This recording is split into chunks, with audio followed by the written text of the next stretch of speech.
Good afternoon, everybody. It is Steve Lookner with Agenda Free TV. Welcome to our live continuing coverage of the Venezuela Blackout, which is now over 117 hours long. That is right, over 117 hours long. And at this point, it's not. There's no sign of them fixing the electricity anytime soon. So some people have their power back, but a lot of people do not. There are new reports of looting today, and at 3 p.m., so in about a little over an hour, there is going to be opposition leader Juan Guaido has called for a protest at 3 p.m. where he wants people to all go out in the street at 3 p.m. and protest the blackout. So that's going to be in an hour and 3 minutes from now. Now, it'll be interesting to see what happens, a couple days ago, the President Maduro of Venezuela seemed to call on the colectivos, the armed irregular paramilitary biker gangs, if you will, who often will put down protests for the regime. He seemed to call on them to actively resist, actively fight against the protesters. So what he said definitely could be interpreted as a call for violence. So given what Maduro has said a couple days ago, will we see some attacks on protesters by these colectivos, these armed irregular government-allied paramilitary groups? I don't know what's going to happen around 3 p.m., so we'll be watching that. And also just bringing you the latest updates from Venezuela. And we'll also be taking your comments and questions on the air. You can write to me on Twitter, @Lookner. If you have updates, if you have comments and questions, write to me on Twitter, @Lookner. Thank you to our moderators. We have right now in our YouTube chat room, Dennis Dixon is moderating right now. Dennis is holding down the fort in our YouTube chat room. I'm going to slow things down in a second in our YouTube chat room just to make things a little more manageable. Let me do that. And also thank you, Linda Belk and Generic Matter, who are moderating in our Periscope chat, and our Facebook and Twitch moderators as well. Thank you so much. All right, let me just do this really quickly. Hang on a second. There we go. There we go. All right, so let's begin by just trying to give you a bit of an update on what's going on there, and also I want to begin by talking about the most important question is, do people have power? Now, it's hard to say who has power and who doesn't. You kind of have to go, it's not like the government is being very forthcoming with lots of detailed breakdowns of who has power and who doesn't. But there's some information out there. Now, this was 5 hours ago. There's this, that's actually as long as like 6 hours ago. There's a site called NetBlocks, and what they specialize in is they use, They specialize in figuring out when people aren't getting internet access in different parts of the world.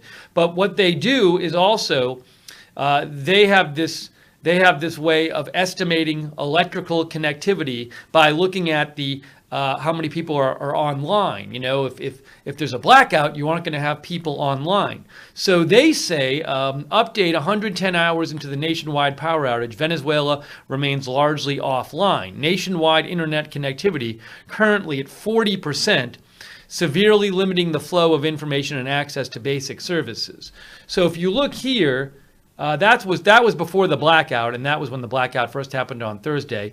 And what keeps happening is as power gets restored to some people, the internet connectivity goes up, and inevitably some kind of catastrophic event happens. This was the second blackout, and these were further. I think one of these was a substation blowing up. But so what's been happening in the country is every time a certain amount of people get power, it seems like, I don't know if it overloads the system or whatever, but the power drops again. So we're once again today kind of at that point where internet connectivity has gone up to where in the past it's suddenly dropped. So we'll have to see, will it keep going up or will it drop again?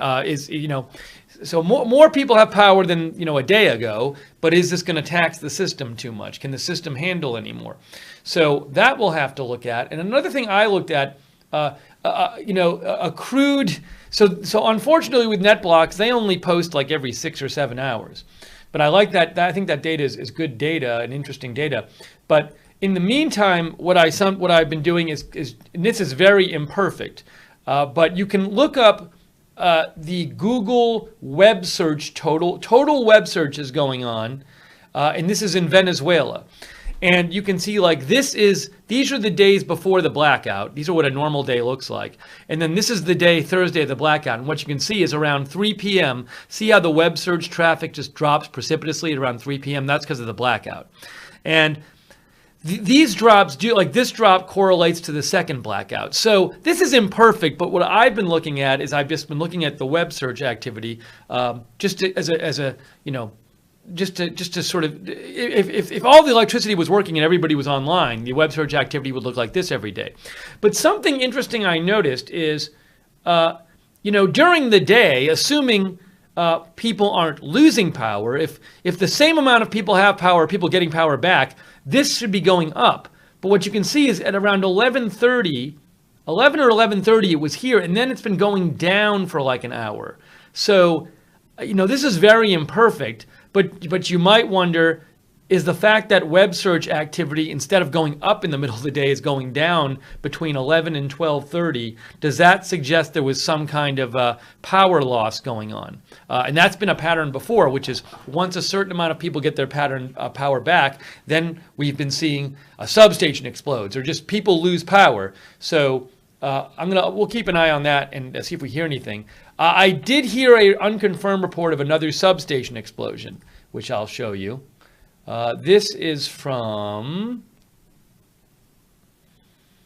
I actually posted it on my Twitter account, so I'll just show you from my Twitter account.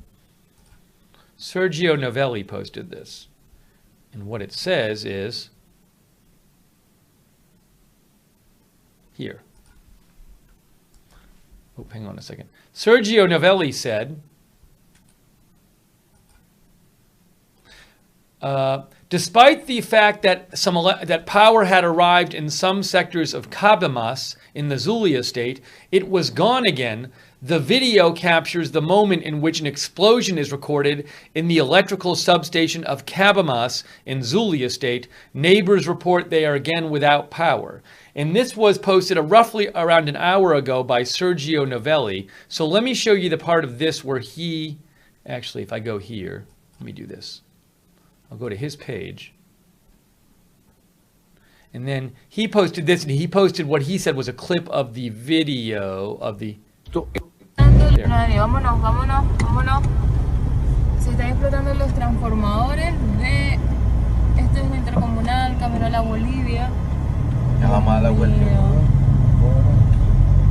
Chama, mira esa guaya. No, Dani, vámonos, vámonos. So that's not confirmed, but he's a journalist, Sergio Novelli, and I also saw somebody else posting that they had lost power in Cabimas around that time. So it's unconfirmed that you had another substation explosion in Cabimas, Zulia state. And then I also saw reports this morning that people had gotten some power back in Barquisimeto and then they lost it again. So this is from TV Venezuela News. This is from about 2 hours ago.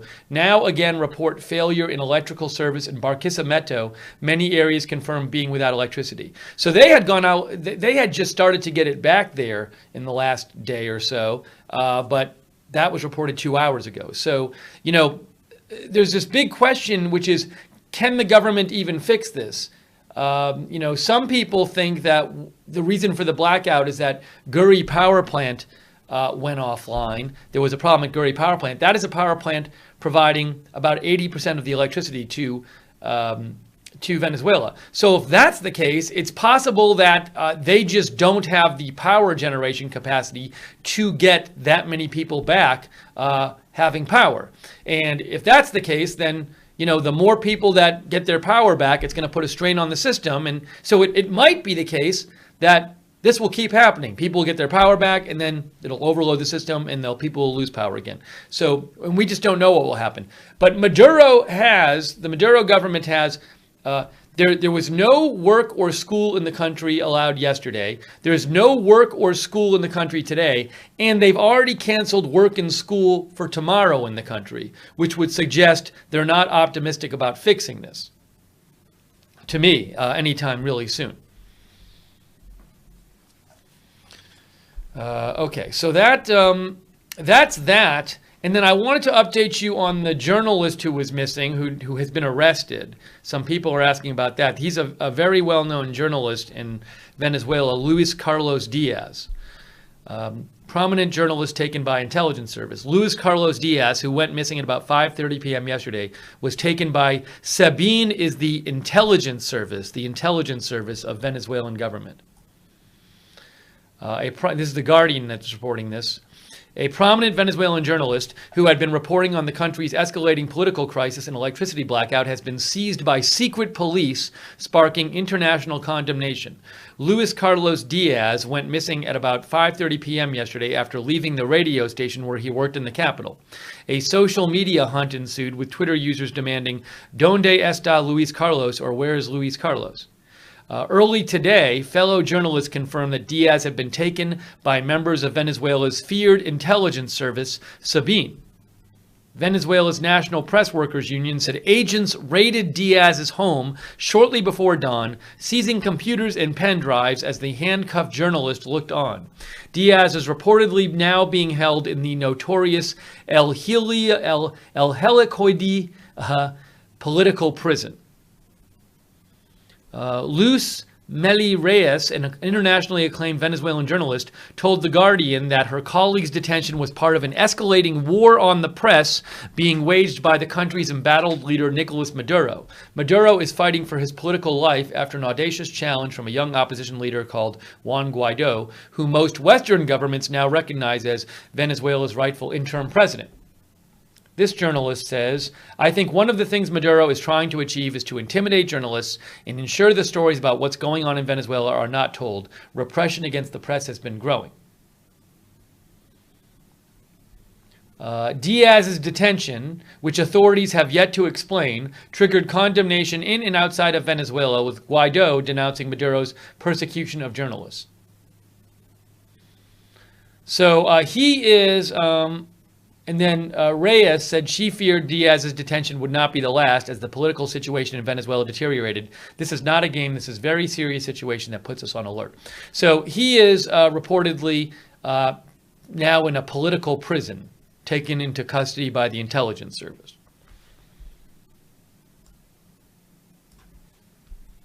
So that's an update on him. And I want to show you also...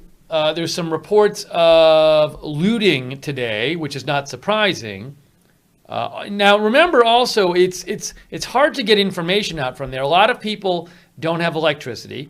A lot of the cell networks don't work. A lot of people don't have internet access. So it's hard to get information out of there. And in addition to any kind of, there very well could be people who are afraid of posting videos that make the government look bad. Also I don't know what kind of social media censorship there is over there, but there's all kinds of things that could be keeping stuff coming out from what's going on there. So it's hard to get a great picture of what's happening. But yesterday there were a bunch of videos that reported to be videos of looting, especially in Maracaibo. So I'm going to show you some of the stuff that's coming out today. Hang on. And then remember at 3 p.m., there's going to be supposed to be a protest in 50 minutes, 50 minutes, where people who are against the blackout are supposed to step out of wherever they are and go out into the street. So we'll be reporting on that too.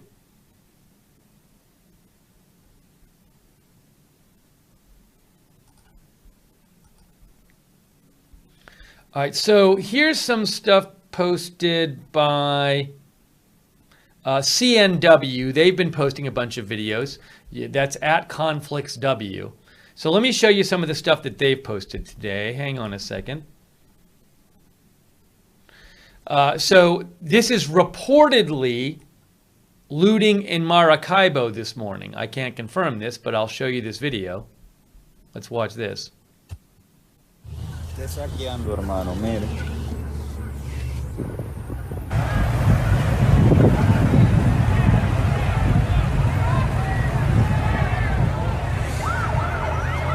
Bueno, por lo menos policía, pero después que saquear.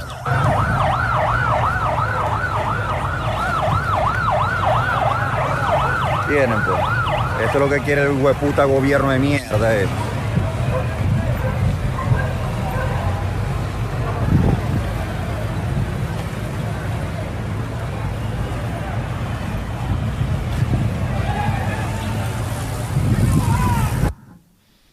So a little hard to see what's going on in that video. I mean, there seem to be masses of people maybe running away from police.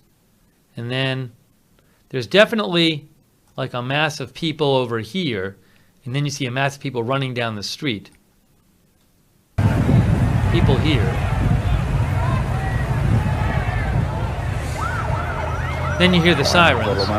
And then when the sirens happen, people run away. All right. Oh, and also there's I saw this before, there's a protest going on for people angry about the detention of Luis Carlos Diaz, the journalist. So CNW posted this: protesters outside the prosecutor's office in Caracas are demanding the release of Luis Carlos Diaz, who was detained by the intelligence service Sabine last night and has been taken to a political prison.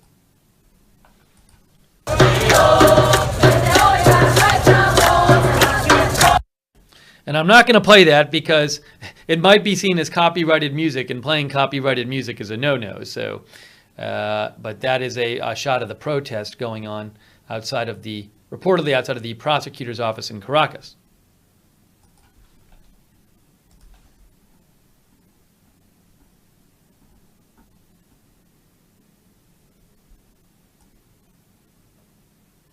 I don't know if this is from today or not, but this is purportedly this is a video of people lining up to get water out of a stream as they have no running water in their houses. Yesterday, we saw multiple reports of people lining up at what is reported to be a polluted river in Caracas, getting water out of that river with giant buckets. So this is, I guess, a different stream. Let's watch this.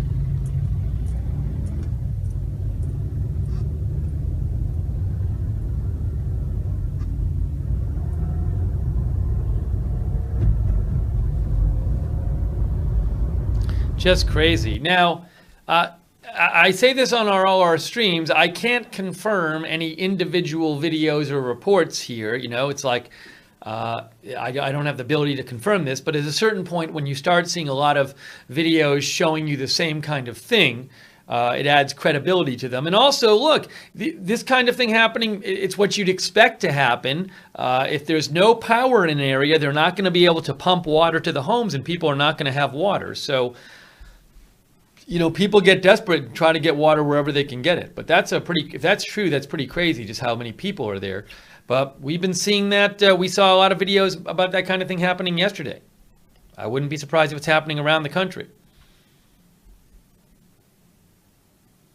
VistaView made a donation and said, "I'm confused. I thought it was over. Did it all go down again?" VistaView, I don't know where you got the information the blackout was over. It was never over. I mean, all that's happened is periodically some people get their power back and then a bunch of people lose it again. But I don't believe it's even gotten to the point ever where half the people have gotten their power back. So it has never been over. It's still going on. It's hard to believe it's still been going on. It doesn't get a lot of media coverage, but it's really no better than it was several days ago. As crazy as that sounds. So don't judge the seriousness of the blackout and whether it's still going on by the media coverage, because you'll think it's not going on.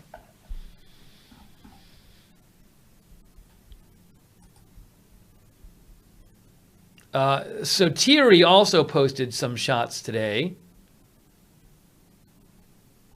that were reportedly of, posted a couple looting things. Let me show you this. So I can't confirm that this is from today, but so Thierry says these are pictures of other stores being looted today in Maracaibo. Now, I would not be surprised if this was happening. I mean, at all. It looks like stuff we were seeing videos yesterday that looked similar to this.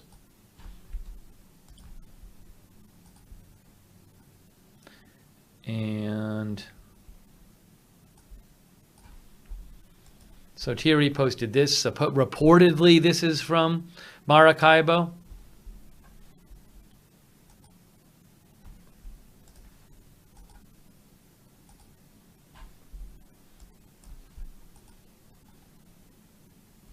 Here's another one from Sotiri. Pictures of other stores being looted, reportedly in Maracaibo. I can't confirm that.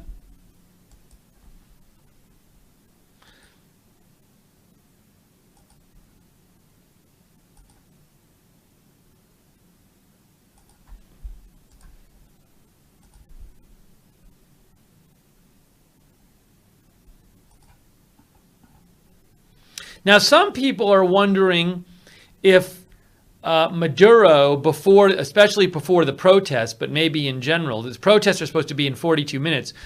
Some people are wondering if Maduro is cutting off communication. I mean, a lot of the cell phones are just not working anyway. A lot of the cell phone service isn't working. But people are wondering if he's cutting off communications. Now, if that is happening, then that's going to even be less news getting out of the country. It's already hard to get stuff out of there, given how many people don't have power. And a lot of the cell service isn't working, and a lot of people don't have internet access.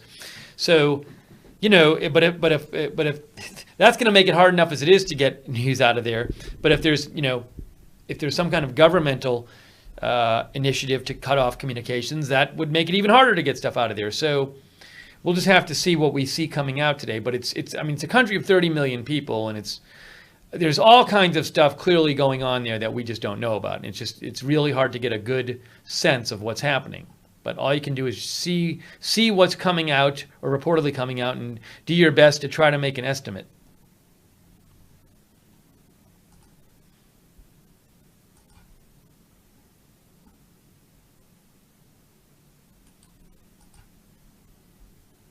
And then Sotiri posted some more pictures. By the way, Sotiri also posts a lot of pictures and videos. He's at Sotiri D. He's at Sotiri D if you want to check out that account.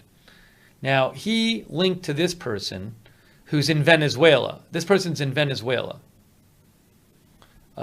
Venezuelan, but they are located in Venezuela. They said this is the North Pepsi plant in Maracaibo after being sacked. I can't confirm, but this person claims this is a Pepsi plant that was ransacked.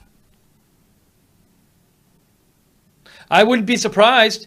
I mean, if people don't have water, soda is a drinkable liquid. And probably they have water there too.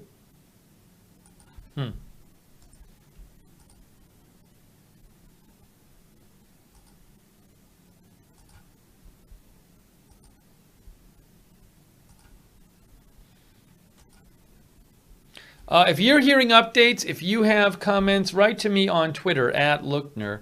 We are bringing you live coverage of the Venezuela blackout. It is now over 117 hours old. In 40 minutes, there's supposed to be protests going on there, so we will let you know what we hear about that.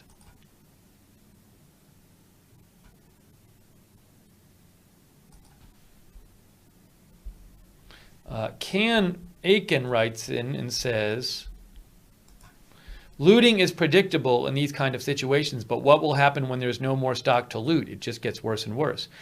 Did you see anything about the situation of prisons in Venezuela? How do they manage to keep the prisons secure while the blackout? Well, I don't know that there would be any more problem keeping the prisons secure. It depends. If the locks are operated electrically, they might not be able to operate the locks. If the locks are manual locks on the cells, the cells still work. It's not that the locks won't stop working if they're not electrical locks.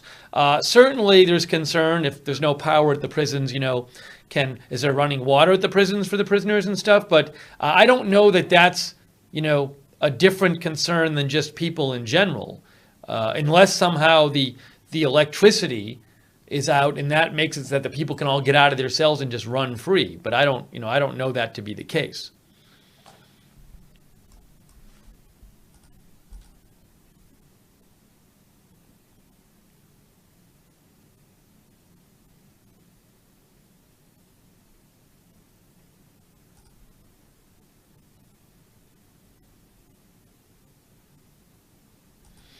Delaware Sasquatch says, I don't think Juan Guaido's calling the people out to protest in this environment is right. I am very critical of Maduro, but Guaido, in my opinion, is using folks as pawns as well as inviting a potential bloodbath. So Delaware Sasquatch is concerned that if people go out to protest at 3 o'clock, as Guaido has asked, there could be some violence.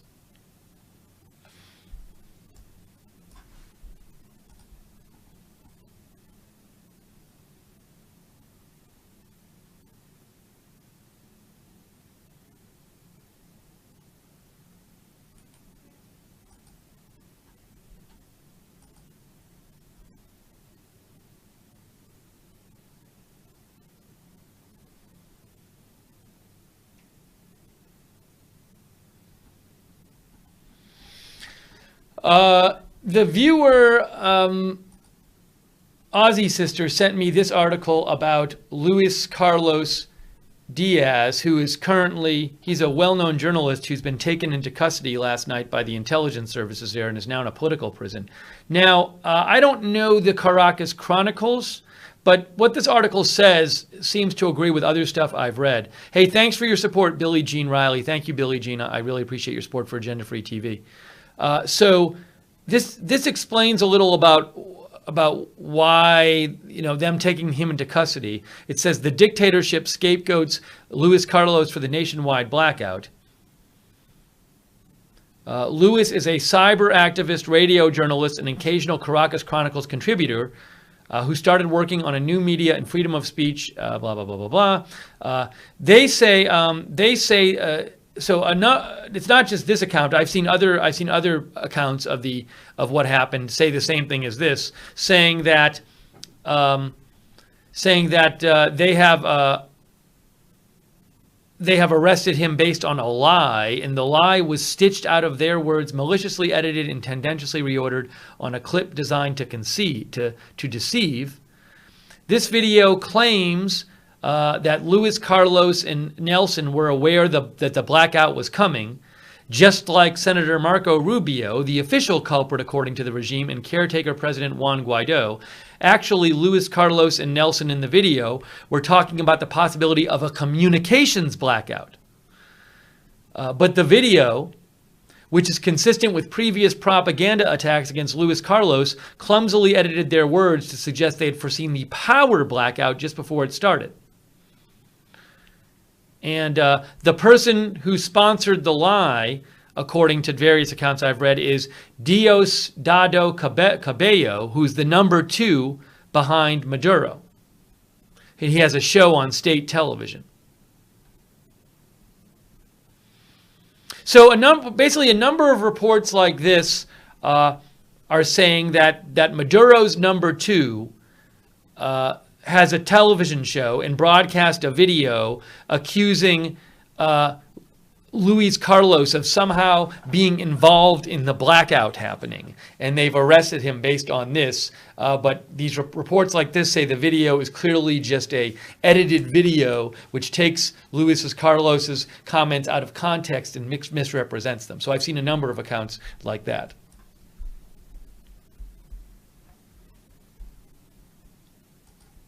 Thank you, Aussie Sister, for sending that in.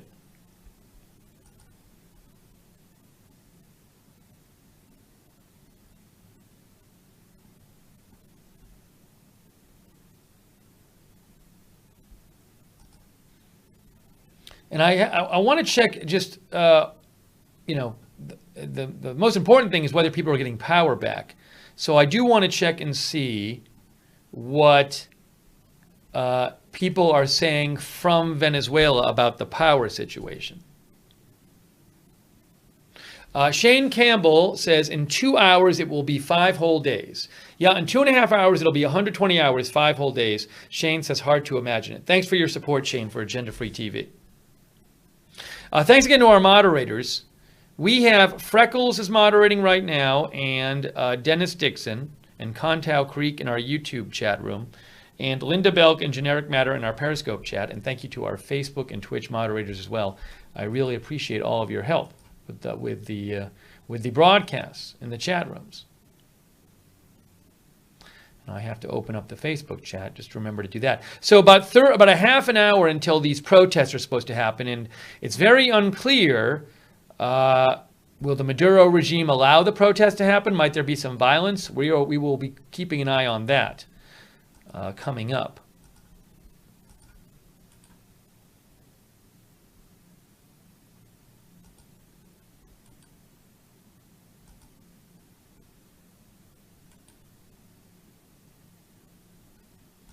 Dead Miss says, I reiterate what I said yesterday. At what point do Venezuelans storm the presidential palace? Well, I don't, look, you know, if that's the presidential palace is heavily guarded. So if Venezuelans tried to storm the presidential palace, they very well might get shot and killed. Now, maybe people will get desperate enough to do that, and I just don't know. It's very hard to tell what the situation is there. You hear these different anecdotal reports of what life is like for people, but it's just really hard to say what the deal is. You know, it's one thing, someone might have no power, but a mile away there might be one place that has power that they can go to use the power there. Someone might have no water, but a mile away there might be some place that has water they can use. That's not nearly as bad as if they literally have no access to water or no access to power. Who knows what situation people are in like that? But that's a big difference, you know? We don't know what the food situation is in different places. We don't know the situation, you know, there's so much we don't know. It's just, it's really, really hard. This is a country of, it'd be hard if it was a city of 1 million people. It'd be hard to know what was going on, given the videos we had and the reports we have. It's a country of 30 million people. There's plenty of areas we haven't even heard from at all. So it's just really hard to just tell exactly, you know, what's going on there. Certainly people are, a lot of people have said they're very desperate, and we've heard some bad things, but you just don't really have a good feeling for what exactly is happening there.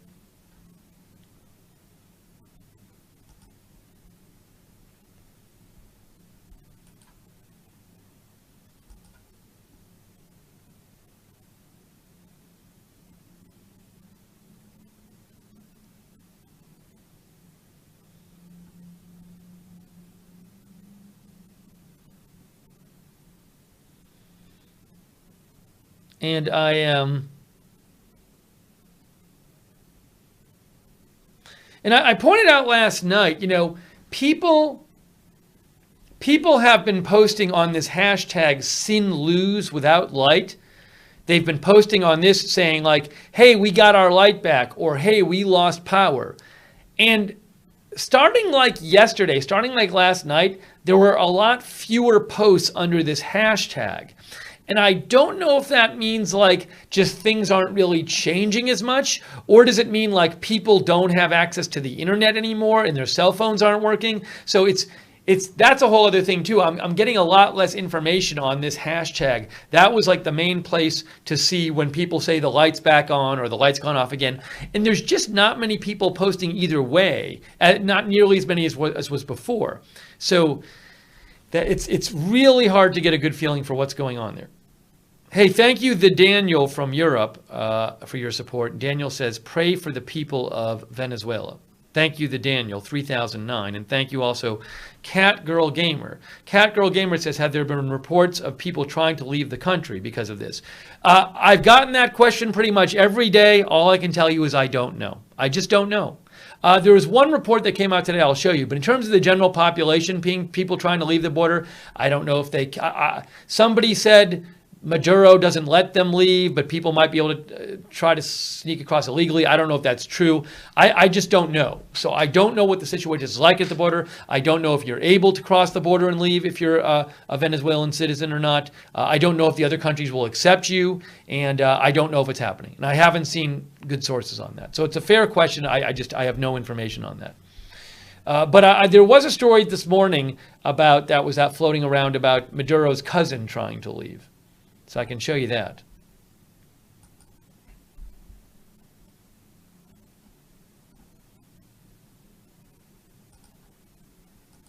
Let me show you this. Jim Weiss, who's with the Miami Herald, says, Colombia says Nicolas Maduro's cousin and 9 others were turned back at the border as they tried to leave Venezuela to avoid the electricity crisis. Immigration czar says Colombia will not let them go on vacation and escape the reality of a country in agony. So that was reported this morning. Joyful One says people are leaving but not on roads is what I saw.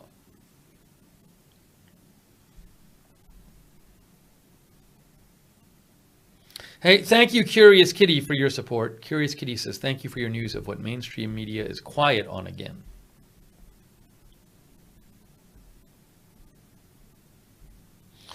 I've heard lots of reports about how bad things are in the hospitals. A lot of the hospitals haven't had power for days.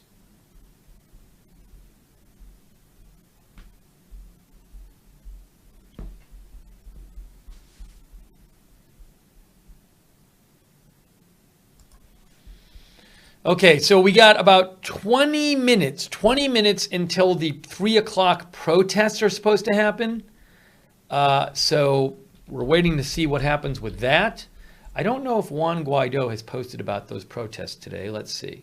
Yes, here's Juan Guaido just posted a half an hour ago. He is the opposition leader.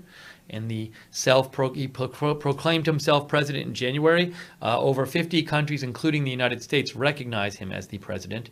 He said, thanks to the street, we took the money they would steal. We took away the international support. We took away the democratic mask with which they were sold. So he's saying, thanks to the protesters, we took away the Maduro regime's money through sanctions from other countries. We took away international support from Maduro regime. We took away the democratic mask, the claims of democracy of the Maduro regime. Let's shout with enthusiasm at 3 o'clock in the afternoon throughout our country, because with the support of our sister countries, the usurpation will cease. So he is calling, again, he wants people to go outside at 3 p.m., and to wherever they are, and just to protest the Maduro regime. Thank you, Panzeresk, for your support. Thank you, Panzeresk. Panzeresk says, thanks for covering this. And thank you, Chris Smith, for your support. Chris Smith says, over the past month, there have been multiple meteor sightings in Venezuela, and one started a large fire. You can see videos of it. I'm not sure if it's related, but definitely a strange coincidence. I haven't heard about that, Chris. If you want to send me links, Chris, send it to me at @Lookner on Twitter, Chris. But thank you for your support, Chris, for Agenda Free TV. I very much appreciate it.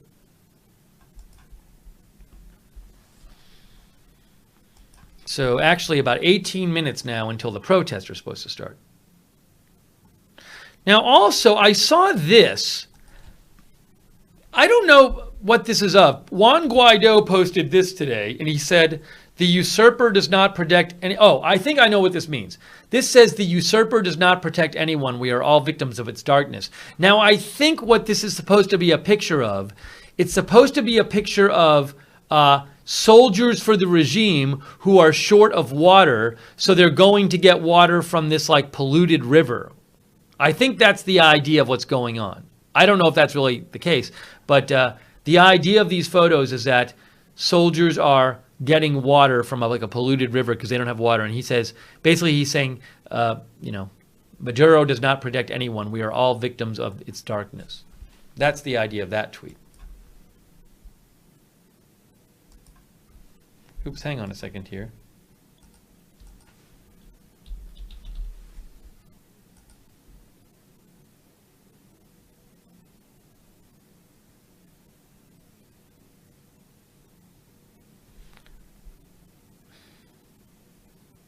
Ace Freely, what are you talking about with Maduro's tweeted he is going to leave Cuba indefinitely? I'm removing that, Ace Freely, because that's not true. This is Maduro's account. He didn't tweet that. I'm looking at his account right now. 2 hours ago, he said, I will always be together with the people, facing every imperial aggression and fighting for our right to be a free and sovereign republic. Be assured that from this complex and difficult battle, sooner rather than later, I will be victorious. I will never fail you.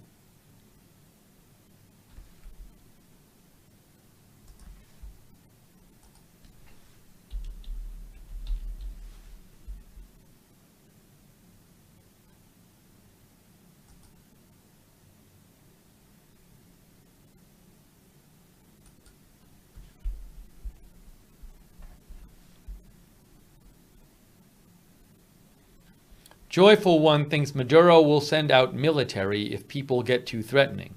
Well, he could also send out the colectivos, who are non-uniformed armed citizens who often attack protesters on behalf of the government.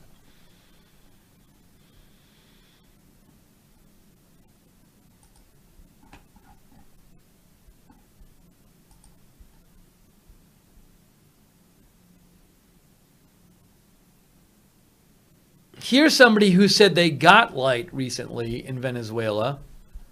This person says, we have had light 7 hours in a row. Well, or had. Oh, actually, no. She says they lost their light. She said in Maracaibo, she said, we had light from 4:15 a.m. to 11:20 a.m. in San Jacinto, but now we don't have light anymore. So they had it and then they lost it. She just posted that.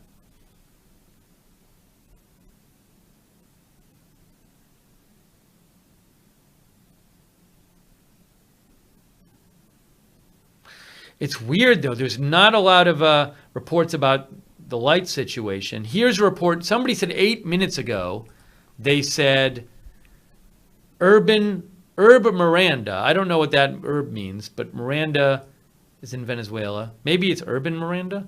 Without light, 2:29 p.m., right around now, day March 12th. Miranda, Venezuela. Miranda's a state. Or maybe it's Miranda City. I don't know. Anyways. But let's see if I can figure that out.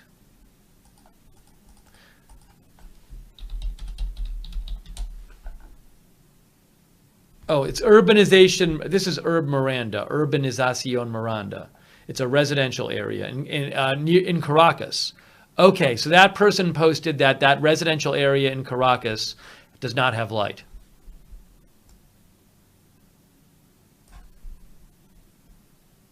Here's somebody who posted 10 minutes ago and said, Colinas de Churumo, in Caiza Mariche Municipality Sucre, Miranda State, we have had no electricity since Thursday. That person just posted that. So there are plenty of people without power.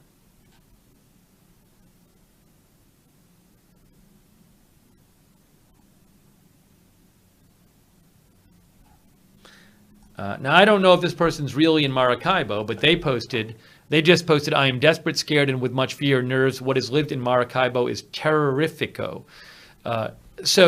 And Maracaibo is where you had a lot of reports of looting yesterday and also today. It's highly possible that, if you were there in some of these cities, you'd be like, oh my gosh, I can't believe what's happening. This is unbelievably terrible, but it's just so hard to get information out of there.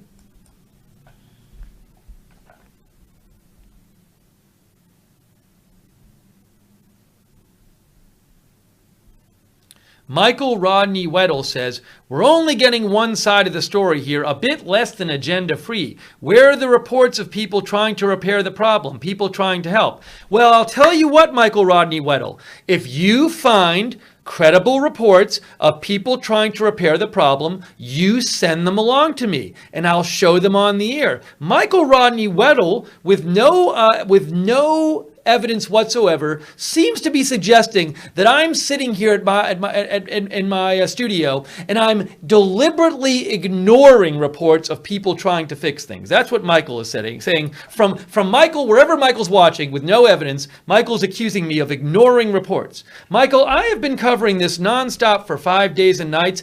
I have not seen those reports. So please, Michael, I would love to see such reports. I would love to see detailed, credible reports of all the activities going on to fix this. Please send them along, Michael. I would be overjoyed to show them on the air. At least that would give us some insight into what's going on with this. Ha! A little less than agenda free. Huh.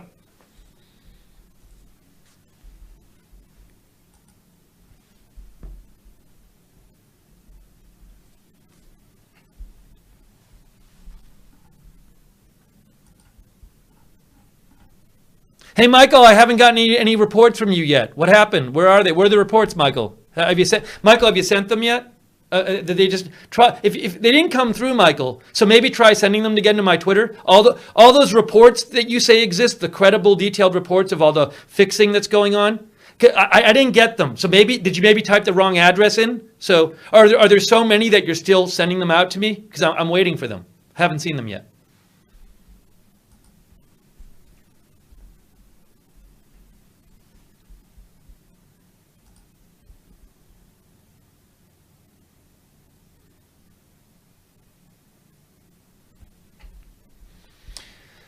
Gideon asks about the mortuaries. I've heard something about this. Gideon UK says, presumably the hospital mortuaries are no longer refrigerated. I wonder how they're managing that. I saw something about this today. Let's see if I can find it.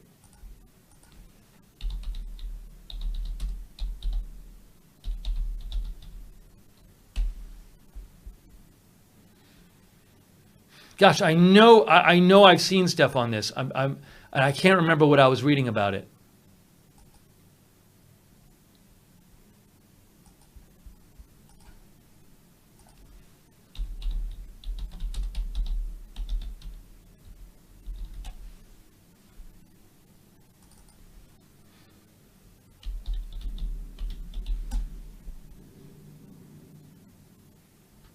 You know, I can't find it. I was reading something this morning about how, like, they're having an issue with dead bodies.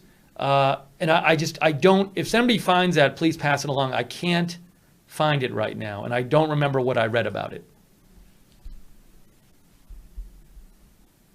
Oh, I want that cat reminded me of another story I saw I want to show you about. Hey, thanks, SF. Thanks, SF, for your support of Agenda Free TV. The regime is officially investigating Juan Guaido for supposedly being part of the cause of the blackout. So this is from Lohena Reveron reported that the prosecutor of Maduro announced this morning that an investigation was initiated against Juan Guaido for his alleged participation in the attack on the national electric system. So there you go.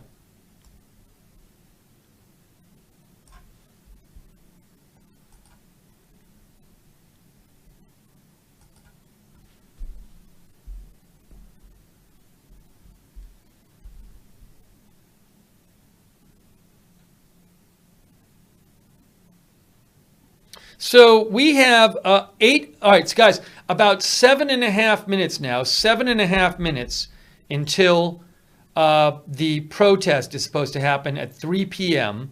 where Juan Guaido wants people who oppose the Maduro regime to go outside wherever they are and go out into the streets.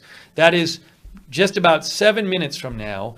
And we will see what happens. We'll see if people post photos and stuff like that. So I don't know what's going to happen. We'll just have to see. Joe Balls thinks Guaido will be arrested soon. The thing is, the U.S. has already specifically said don't do anything to Guaido. So that would be, they would be, if they were to do something to Guaido, that would maybe be inviting U.S. intervention, because the U.S. has specifically said don't do anything to Guaido.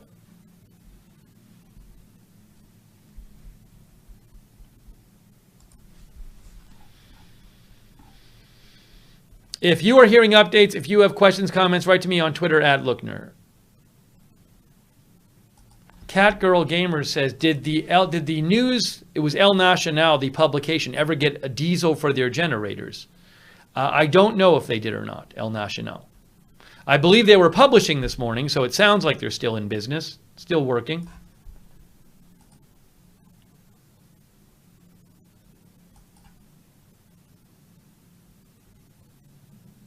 Oh, okay. Thank you. Lori sent me this. Thank you, Lori. So as I mentioned to you, the Venezuelan Attorney General says Juan Guaido under investigation for alleged attack on power grid. And then Zeke Miller reported, White House official on this move by Venezuelan Attorney General. This is false and 100% Maduro propaganda. Notes that the Attorney General in Venezuela was sanctioned in 2017 by the U.S. Thank you, Lori, for passing that along.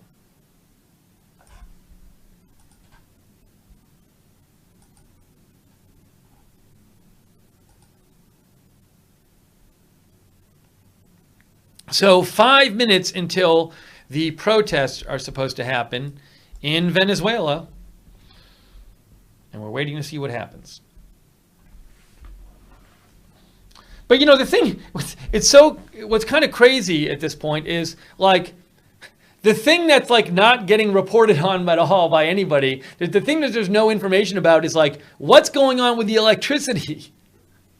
Like, no one has any information on that. It's just a big guess. And we don't even know who has power and who doesn't. A lot of people clearly don't have power. But, I mean, it's really weird. There's definitely been less information coming out in the last day or so than before.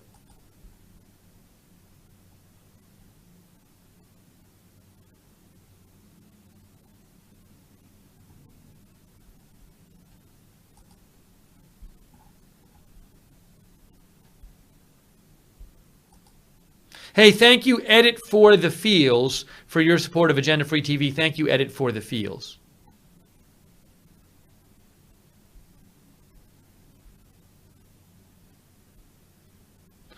Oh, let me show you this. Here's another video, supposedly, of what's going on. Here's another unconfirmed video of people filling up water jugs from a natural stream. This is from Venepress, and it says, people fill water basins in a stream near La Mariposa Reservoir because they don't have running water.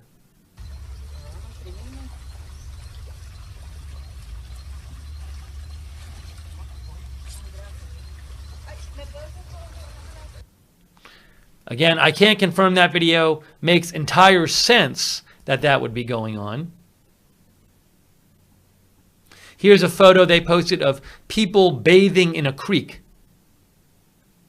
near a reservoir.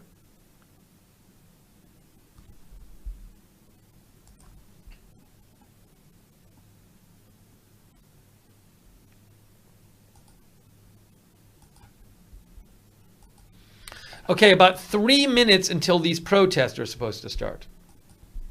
I wonder if there's a hashtag for the protests. Did Juan Guaido post a hashtag for the protests?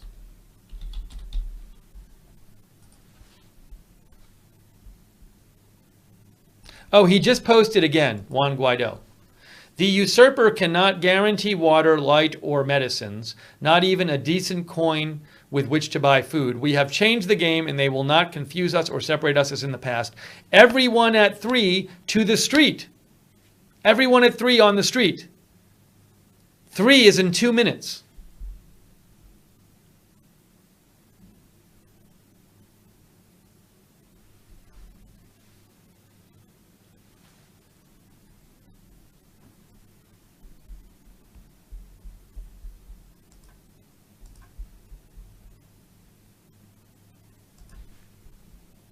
But there's no hashtag there. I don't know where people are going to be posting about it. I think a lot of people don't even have cell access or internet access anymore. That's my guess.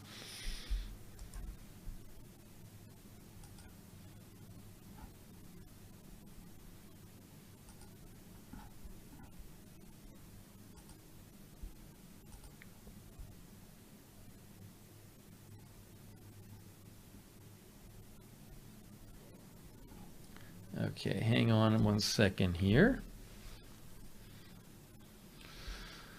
This is looting. Here's a looting video. I can't confirm this. It says, looted the headquarters of Macro in Maracaibo. I don't know what Macro is. Let's watch this.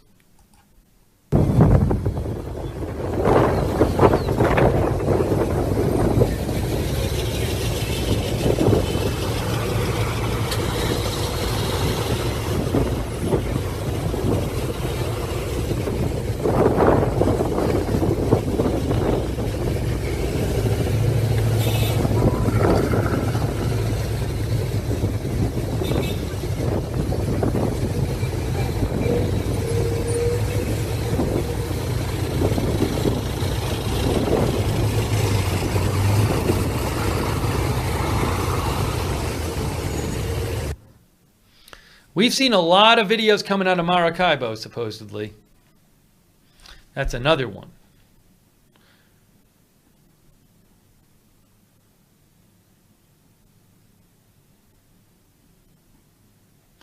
All right, it is just about 3 p.m. I need to change the headline as we go into hour 118 of this blackout. We are now, the blackout is now 118 hours old. And supposedly around now, people are supposed to be protesting in Venezuela. So we'll have to see what reports we see of that. But the blackout has officially hit 118 hours. So Juan Guaido has called for people to protest in the street at right now at 3 p.m.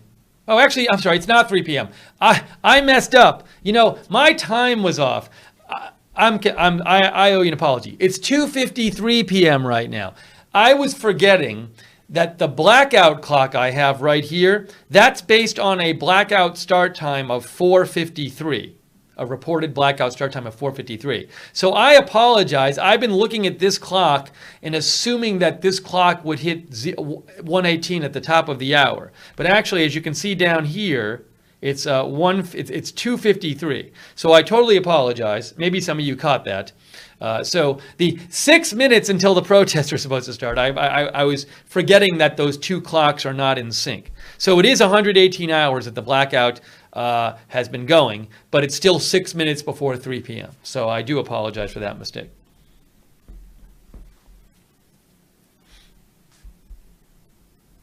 Art Nelson says, time to switch the headline to days. Yeah, that's almost getting to that time.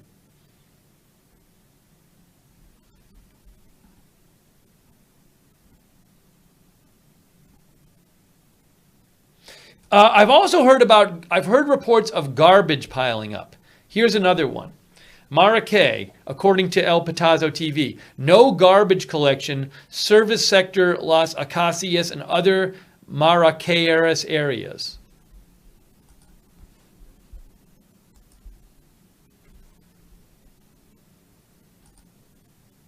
Hang on, let me get that on the screen. So I have seen numerous reports like this saying garbage is piling up.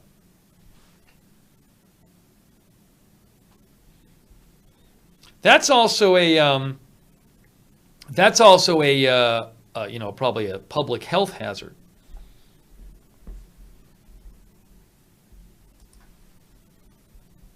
All right, so we got about 5 minutes till the protests are supposed to start.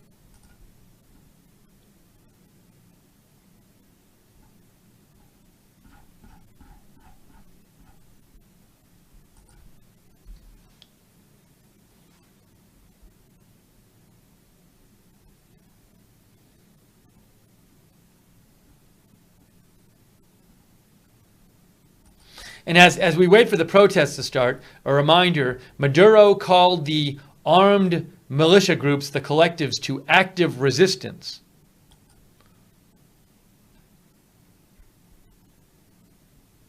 he announced there will be no school and work activities, including Wednesday.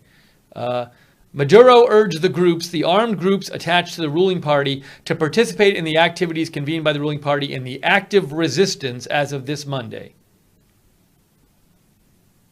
I call on all social power, communes, and collectives, everyone, the time for active resistance has arrived, he said.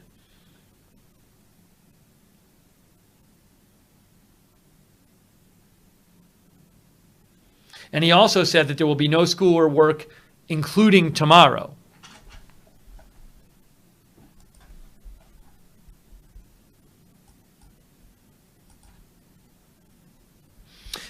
Guys, I'm seeing another report. I've seen multiple reports today now of a Pepsi plant in Maracaibo looted. So here's another report. It says the north plant of Pepsi Venezuela, located in Maracaibo, was dismantled, destroyed, and almost burned down by hundreds of people who were taken to the tires of the distribution trucks of their products. So this is the second report I've seen of looting at the Pepsi plant. This looks like similar photos to the other one, the Pepsi plant in Maracaibo. So I would not be surprised if that happened, but I can't confirm it.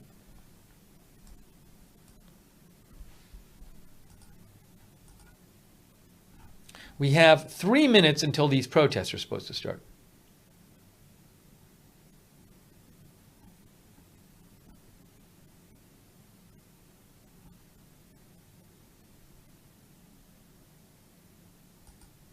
And also, in case you missed it last night, the U.S. announced it is pulling its remaining diplomats out of Venezuela.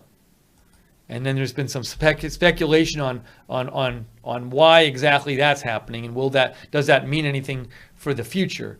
But you can see here, Secretary Pompeo said last night, the U.S. will withdraw all remaining personnel from U.S. Embassy in Venezuela this week. The decision reflects the deteriorating situation in Venezuela, as well as the conclusion that the presence of U.S. diplomatic staff at the embassy has become a constraint on U.S. policy. You might read that as suggesting, well, maybe the U.S. would consider some sort of intervention, but they don't want to endanger their own diplomats who are there. So that is happening.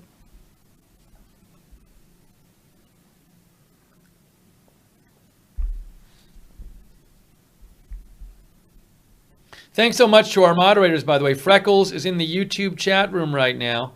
Might be just Freckles right now. Freckles. Oh, Mike C is there, I think, too. Thank you, moderators.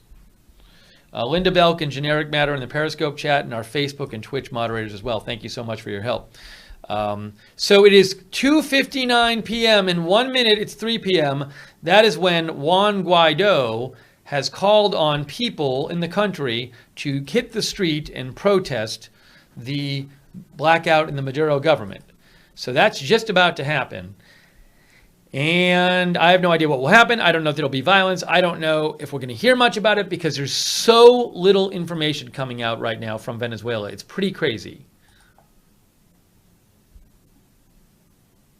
But, you know, a lot of people are not getting cell signal or internet access. I've seen people repeatedly say, I can't get internet access. There's people who post stuff and they say, like, you know, I'm posting this now and I don't know when I'll get internet access again.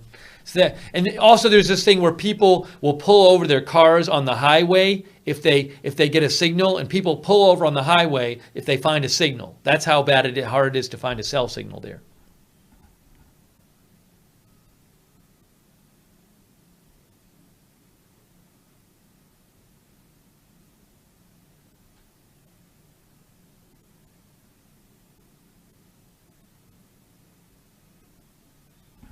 So it is officially 3 o'clock. These protests are supposed to begin.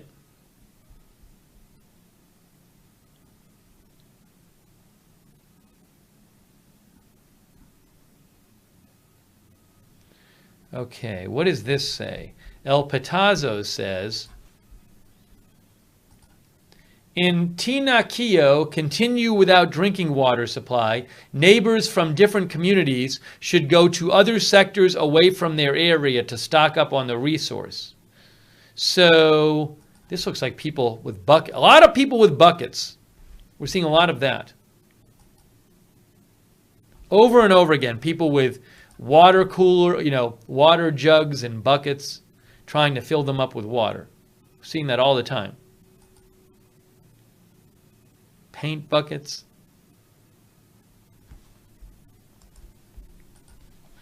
Because no electricity to pump the water.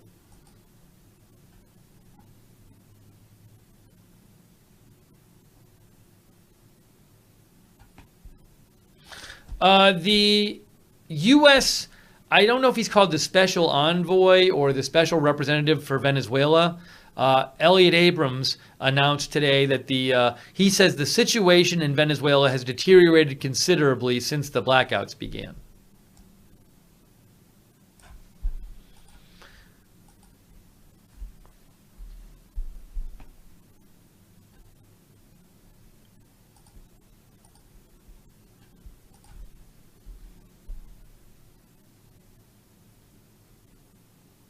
Here's a report of somebody losing power.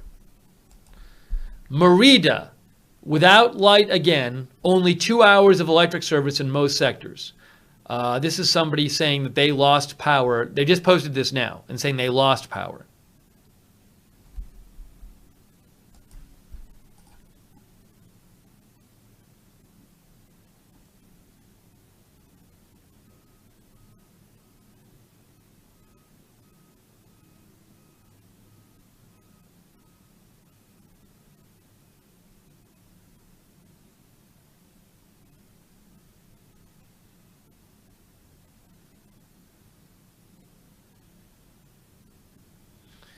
It is I gotta say, one of the most noticeable things of the last day or so has been the lack of information coming out from out of there. We've been covering this every day and night, and I'm just not hearing much of anything coming out of there in the last day or so. Really, I mean, in the last night and today, there's just way fewer posts about what's going on Twitter. As I mentioned, the Sin Lose hashtag, that was the most popular hashtag I saw, where all these people were saying, hey, here's what the deal is. Do we have light? We don't have light. The traffic on that hashtag is so much lower than it has been. And it's not because the light is fixed. It's just, I really think a lot of people just don't have cell service and internet service anymore. And, or don't have power and can't, but it's like, it's really weird because what worries me is, if things get really bad, I could see a world in which there's like this humanitarian catastrophe there.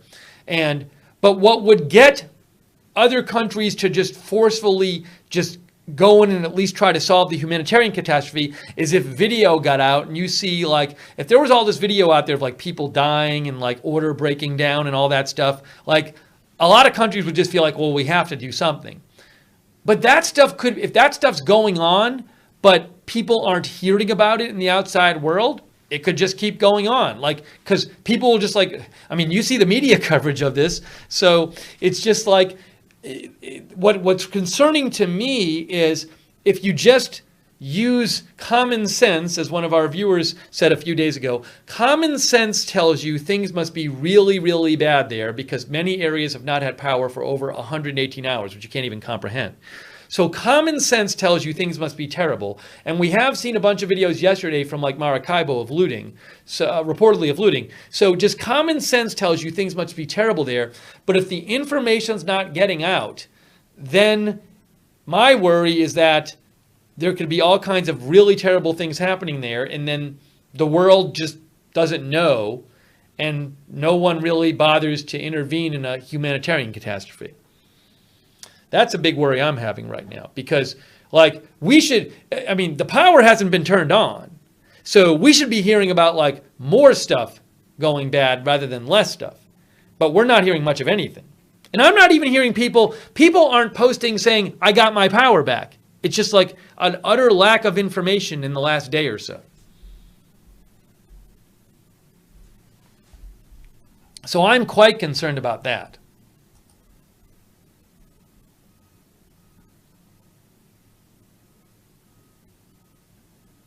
And there's still people saying they don't have electricity. I mean, this person posted 3 minutes ago, Mariche, Miranda State, Sucre, we still have no electricity since Thursday. Please help us to let people know. Oh, I guess it was this person who posted this. At Carolyn Marina.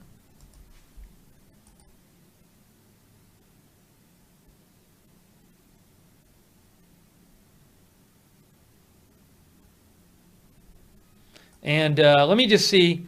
I'll see if I can find anything about the protests that are supposed to be going on right now. I don't even know if we'll hear anything about that.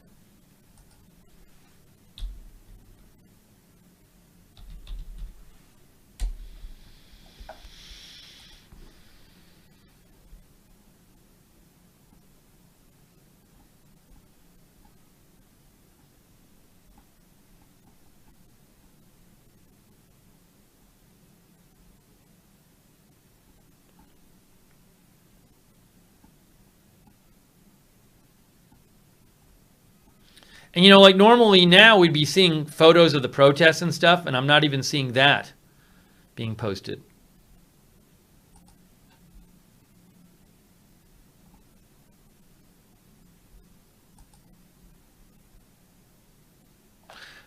This is somebody, I can't verify this. This person claims that this is people in the graveyard tunnel collecting water flowing from the walls in Caracas today. But lots of people with water jugs.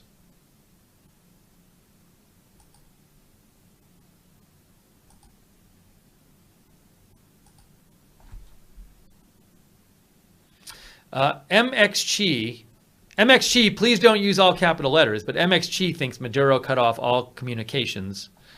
Some people think Maduro cut off more communications. It's Vash says you need network centers to be up or cell phones can't relate to the internet.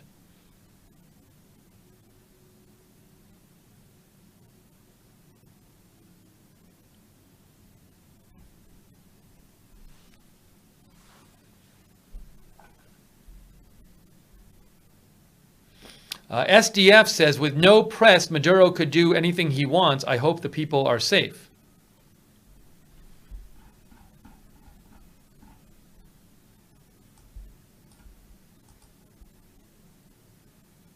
Oh, hang on a second. Well, I see this report, but I'm not going to report it if I don't know that it's true. I don't like reporting things from sources I'm not familiar with.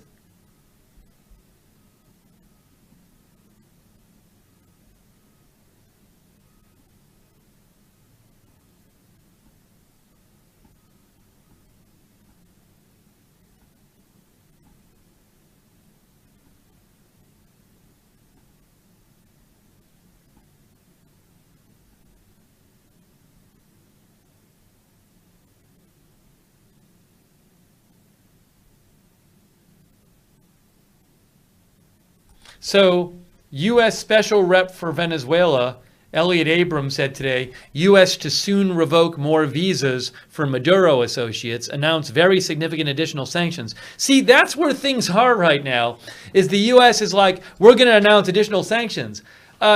It doesn't seem like, at least I know in the U.S., the government isn't talking about, what about the humanitarian crisis that's going on with people without power for over 118 hours. That doesn't even seem to be discussed. Like doing something for the people now doesn't seem to be discussed.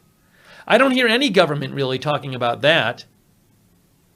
Well, I think maybe like once in a while I see a story like blankety blank country offers to help, but Maduro's not going to accept help. But I mean, it's just, you know, it's things got to be terrible there. It's 118 hours.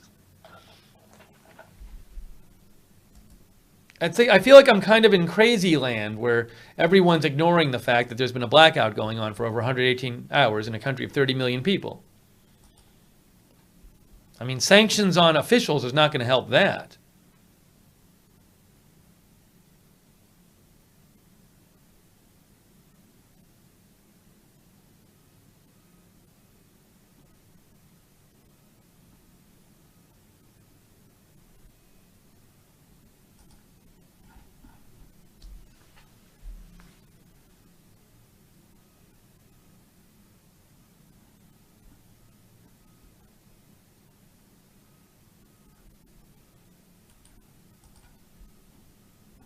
And also, you know, these protests are supposed to be going on as of 10 minutes ago. I've seen no reporting on that, so I have no idea if that's happening.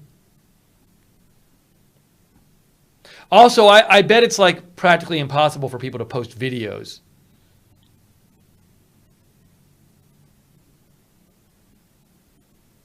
Because of the internet service there.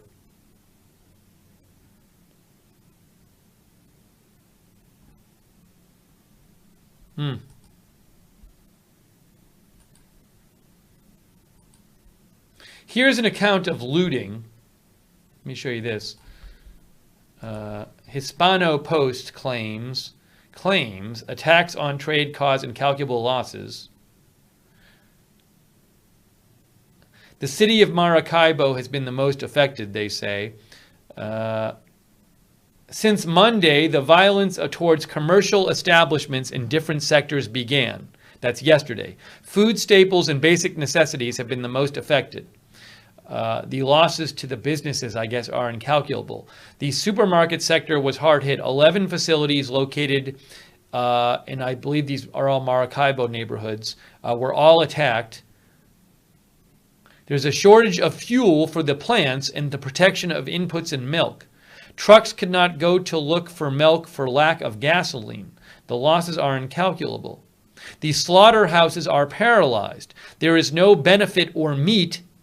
Yeah, I guess, well, I don't know, like, if you can't refrigerate the meat, you're not going to want to produce meat for people. There's no way to refrigerate it.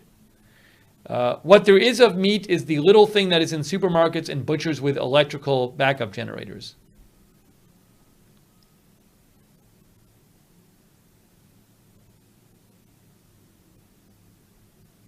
And a lot of the gas pumps don't work because you need electric to pump gas.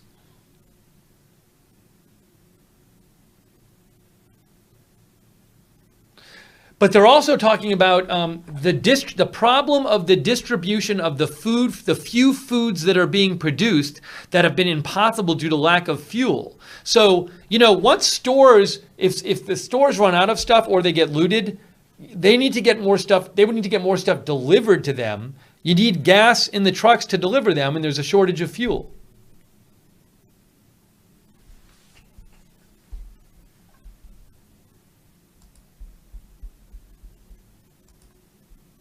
My take is just that things are incredibly bad there, and that if you actually saw what was going on, you might be horrified, and that the videos aren't getting out because the internet's in terrible shape, and cell phones don't work, and also people are probably scared to post stuff because of the government there, and then like people later will say, "Oh, we had no idea it was so bad there. We didn't know we had to help. We had no idea it was so bad."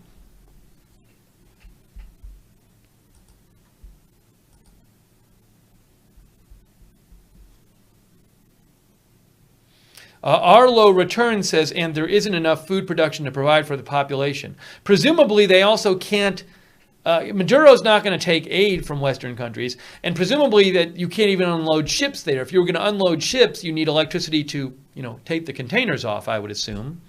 So, and also people aren't working. There's no work in the country for the next day or two. So, as far as I'm aware, you know, ships can't go deliver stuff there.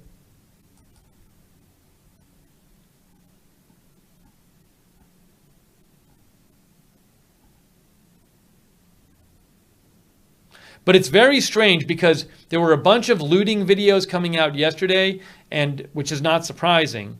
And I would have to think it's even worse today, and we're seeing very little stuff come out today.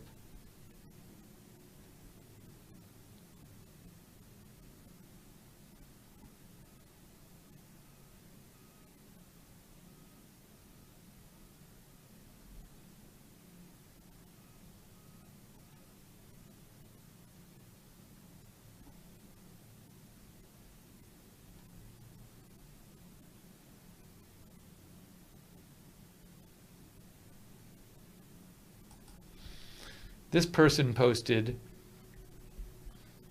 multiple sectors without a minute of light in Merida since Thursday, 5 whole days. Zach says, is the willful ignorance of this event perhaps for plausible deniability?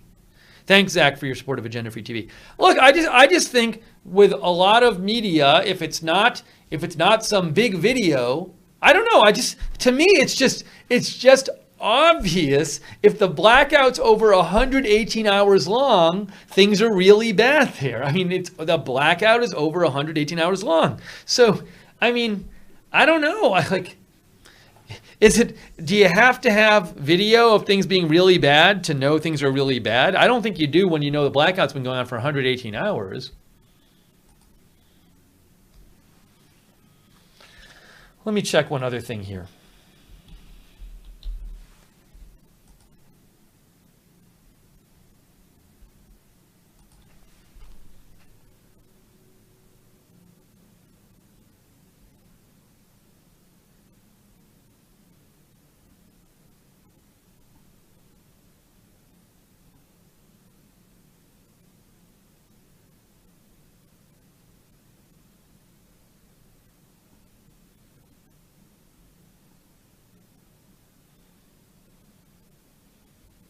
You know, even this is this hashtag SOS Venezuela.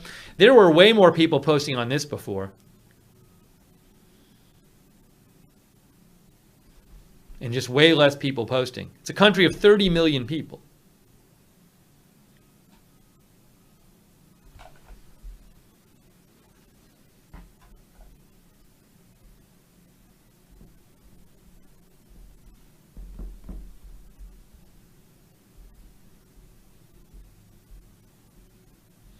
Red Dove says, damn, something needs to be done to get the electricity back on.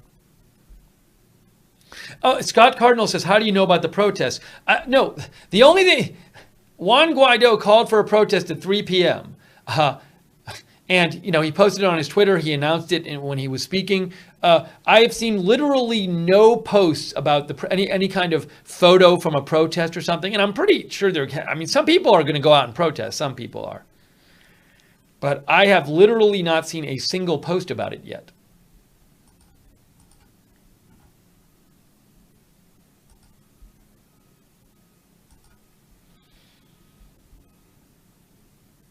Oh, here's something. Here's the first post I've seen from Live UA Map. National protest begins. Called by the acting president in Crystal Park. Citizens are already gathered. So I guess that's something. There.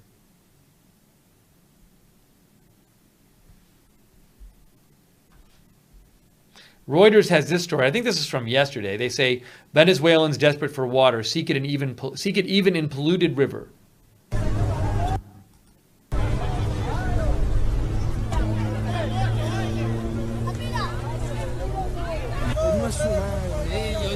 That's in Caracas. I think that's yesterday. But that river is supposedly polluted.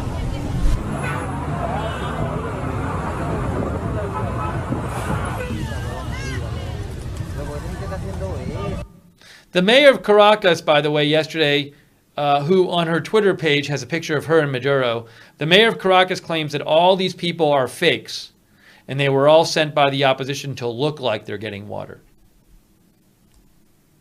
That's the mayor of Caracas who said that. Oh, here's something about a protest. VPI TV says, protesters in Crystal Park, Caracas. Maybe that's near where the network is. At this moment, we are living in a country of gloom.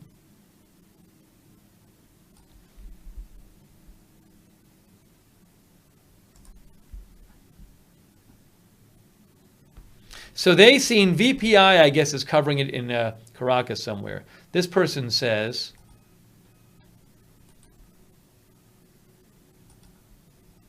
protesters, since Chavez arrived, education has turned into nothing in this country.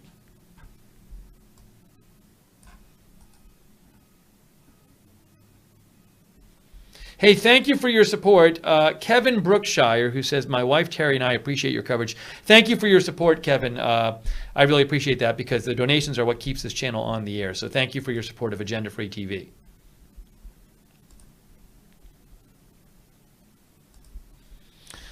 All right, if you're hearing updates, if you have comments, if you have questions, write to me on Twitter at Lookner. I'm sorry I haven't been able to get you more information today, but it's very little information coming out of Venezuela about what's going on there. Politishock says, could it be they have shut down more internet access knowing the protests were supposed to happen at 3 p.m.? It's possible. It's possible. I don't know that that's happened. I mean, I know just that that it's been... Internet access has been so spotty and cell service as well. And, you know, as the longer the blackout goes on, you're going to have backup batteries run out. You're going to have, you know, if like cell towers have a generator, I don't know if they're on a battery power or a generator backup power, but fuel could run out for backup generators. So there's all kinds of reasons possible that, you know, might make it so that people would have less and less cell service and internet service. But maybe there was something to do with the protests coming up.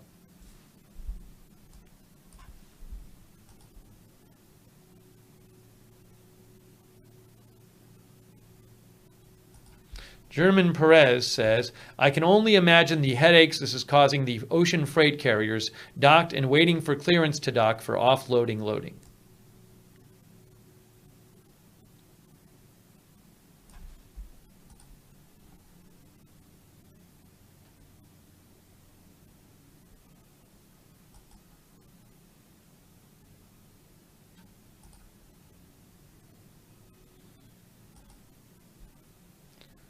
Poor Wotan sent me this. He says, security personnel arriving at the meeting points for protests. Venezuelan, the account Venezuelan says, security agents begin arriving at the concentration point to protest this Tuesday in the area of Park Crystal.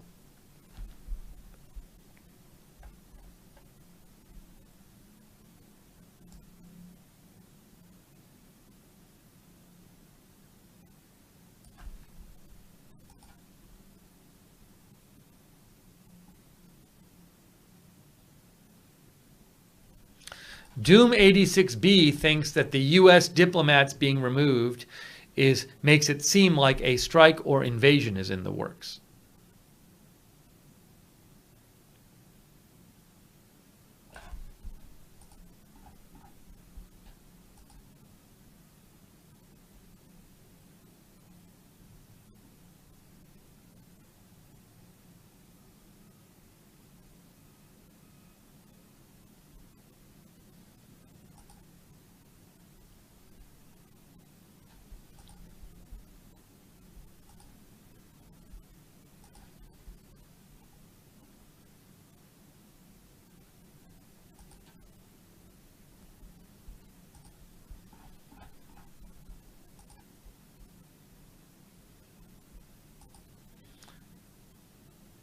Let's see here.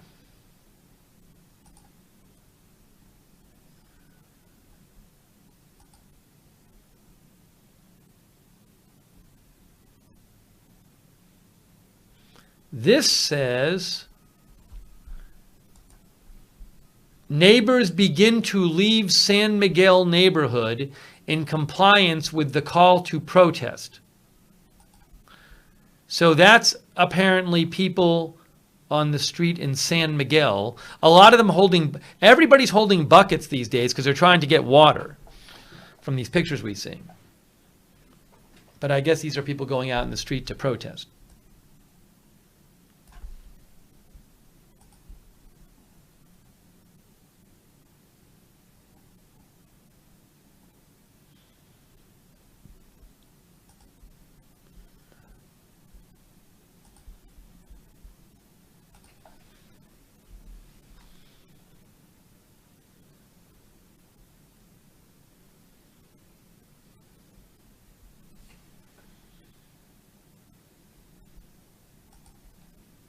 For what it's worth, this is the aggregate web searching going on on Google in Venezuela, web search Venezuela.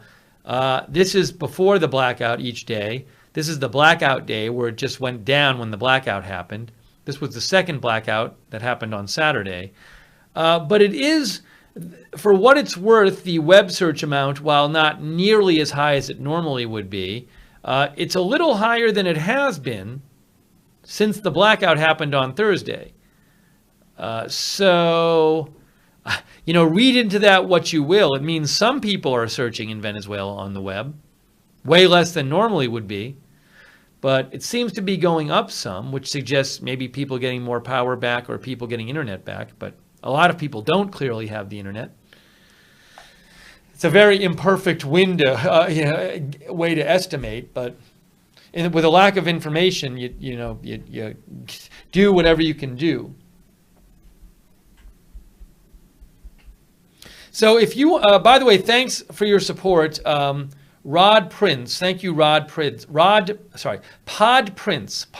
for your support of Agenda Free TV. I really appreciate that. Thank you, Pod Prince.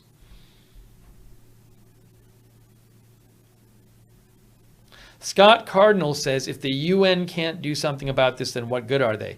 Well, remember, the UN is just its member countries. For the UN to do something, the member countries are going to have to do something. Russia and China, who both have Security Council vetoes, they don't want to help. They don't want to help Venezuela become a pro-Western country. So they're not going to, they're going to be. Their tendency is going to be to not want to do anything about this. They also certainly don't want to set a precedent of international intervention in, countries that are friendly to Russia and China, with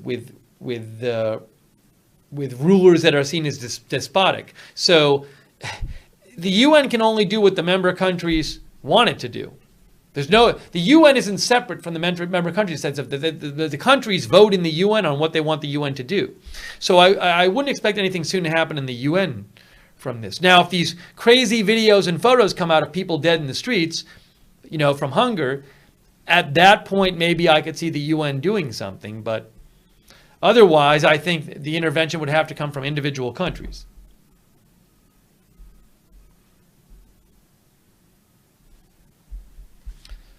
Let me show you what the air traffic situation is there, by the way. Thank you, 110,000 from New Zealand, for your support. Yeah, I already read that report. He says, he or she says, White House official that said that the Venezuela Attorney General investigating Guaido for the attack is Maduro propaganda. Yeah, 110,000th. I already covered that earlier in the broadcast, but thank you for writing in and for your support. Thank you. Let's check the airport situation. I'm guessing there's not a lot of air traffic.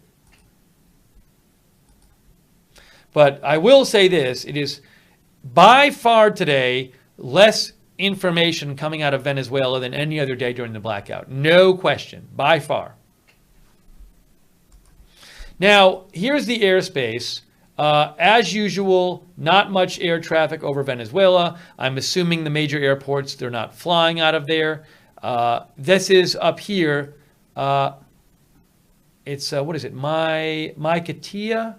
It's Boulevard Airport. I think it's called, I can't remember what the nickname is. Maiquetía Airport? Maiquetía Airport? Maiquetía, yeah. So that's here. Yeah, Maiquetía. That's where you should, on a normal day, see lots of planes going in and out because that's the major international airport for the country near Caracas. But as you can see, not much activity at all. Now, like there's this plane, but that's not going to or from, that's just flying over the country. That's not going to or from the country. Then that's not going to or from the country. A couple people have written in and said, hey, I saw a plane take off from Venezuela. Once in a while, a plane will take off or land in Venezuela or take off from Venezuela. I don't know why that is. It happens once in a while. But for the most part, you don't see air traffic operating in Venezuela. It's just not there. I mean, that's what Colombia looks like. See? So they have planes going to airports. Here's in Peru. See the major airport, all the planes coming in and out. Just pick a country, go to the major airport, and you see, planes going in and out of the airports. Brazil, go down here, a lot of planes, but you don't see it anywhere in Venezuela because it looks like the airports aren't operating pretty much. Maybe a flight takes off once in a while or lands once in a while, but there's almost no planes over the airspace at this point also, and these aren't even planes going to or from there.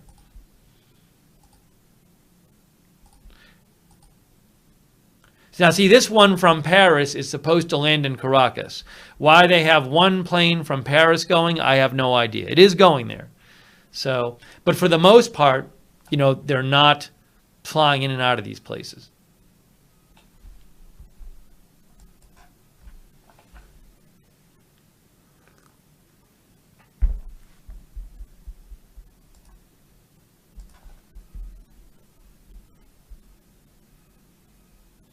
Oh, name is Nick wants me to check ADS-B for military planes. I don't know if they're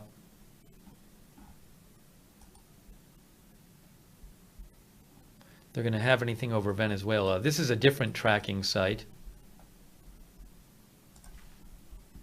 They don't have anything over. They show military planes sometimes, but they're not showing anything over Venezuela right now. ADS-B. They have nothing there.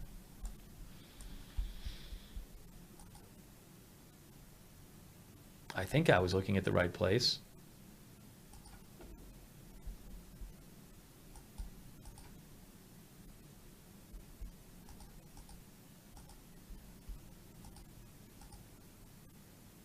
Yeah, I was.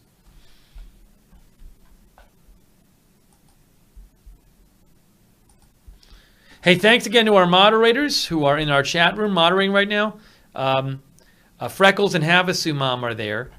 And let's see here. And Linda Belk in Generic Matter in the Periscope chat room, and our Facebook and Twitch moderators as well. Write to me with your comments. Agenda Free TV. You are watching Agenda Free TV. This is our live coverage. We've been doing it every day and night of this blackout, and we will keep doing it. If you want to know when we come on the air with our live streams, subscribe to us, follow us, YouTube, Facebook, Twitter, Periscope, Twitch, Agenda Free TV. If you subscribe on YouTube, click the notifications bell and choose all notifications. And if you're a first-time viewer, you might notice once in a while somebody makes a donation. And just to be clear, I do not do a stream like this and you know, that's talking about millions of people's misfortune and then go make money and go have a giant party with the money. This is a viewer-supported network. I do this network myself. I do it full-time, night and day. I don't have another job. This is what I do. And the donations are what allows me to pay the bills for the network and keep this channel on the air. So that's what the donations are for. I really do appreciate the people who've donated today and throughout so that we can do this coverage. If you do want to support Agenda Free TV, you can go to agendafree.tv, agendafree.tv. So I've heard very little about, to me, the big story today is how little information is coming out of any sort from Venezuela.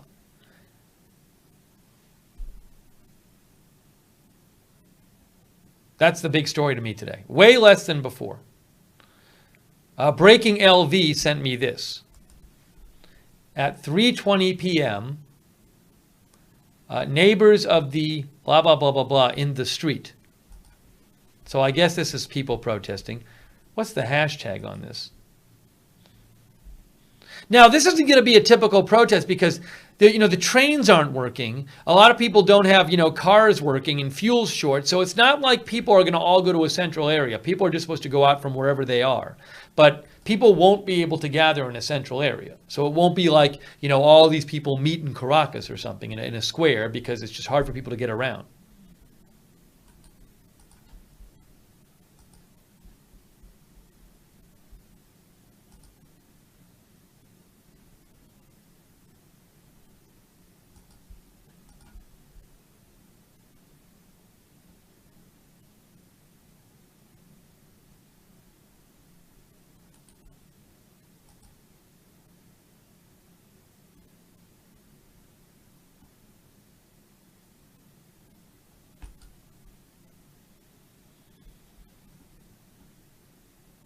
Sorry, just checking a couple of things here.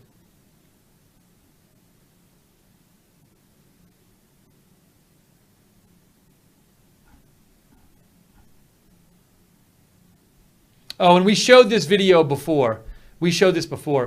Elsa says this was filmed by a friend who lives in Cabimas. There's electricity right now, but not in the whole city. Yeah, a reporter, Sergio Novelli, reported that we showed this before on his account. He reported this was a substation exploding in Cabimas, and that some people in Cabimas had lost electricity after this. We had showed that earlier.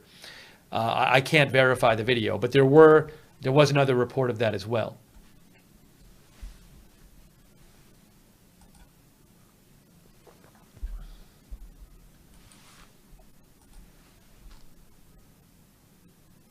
Oh, okay. Thank you. So one of our viewers, Breaking LV, sent me this. Radio Caracas Radio said, "Did you join the national protest called by President Guaido? So send us your report. Indicate place and time." So a couple people are responding. I'm protesting here. Not many people are responding. Yeah, some people are saying they're at the protest, but it's not really very informative. Hey, thanks, Havasu Mom, one of our moderators, for your donation. Thank you, Havasu Mom. She says, please be sure to eat some lunch. Yeah, after the stream, I'll eat lunch, and then we'll do another stream after that. But it's just I mean, look, it's just common sense that things must be really bad, and I am sure there's looting going on. I'm sure of it. I'm sure there's horrible things going on in hospitals. But man, things just stopped coming out of there like last night. Now, I will say this, Daniel Extra Kroll, if you want to watch it, I can't just show it to you, but if you want to watch it, Daniel says, check out the live coverage from VPI TV. It looks like VPI is at they're at one of the, just a rally, one of the protests. So there, if you want to watch that, you can watch it. It looks like, because I've seen some shots they've been posting from that. So that's what I'm guessing, where they're at. But, that's not, that's a very small slice of what's going on. And it's, my guess is that what they're doing, my guess is that it's probably like, now they're just showing a political, maybe the National Assembly. But my guess is what they're doing is that they're just like going out somewhere near their studio and shooting. They probably have a studio in Caracas and just going to a protest there. But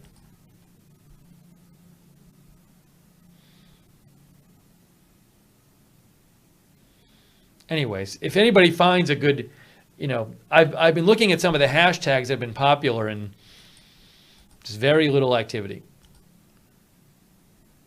And I'm not aware. I mean, if somebody knows, that somebody might be like, hey, on Facebook, there's a group where they're posting all this up-to-date stuff, but I'm not aware of that happening either. So, I mean, I'm always welcome for suggestions, though, if you're finding a place where people are posting stuff.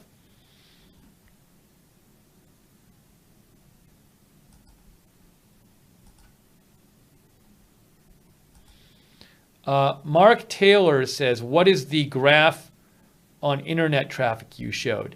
The graph I showed, this one, is just a Google search graph. You can go to get the transparencyreport.google.com. You can go and see there.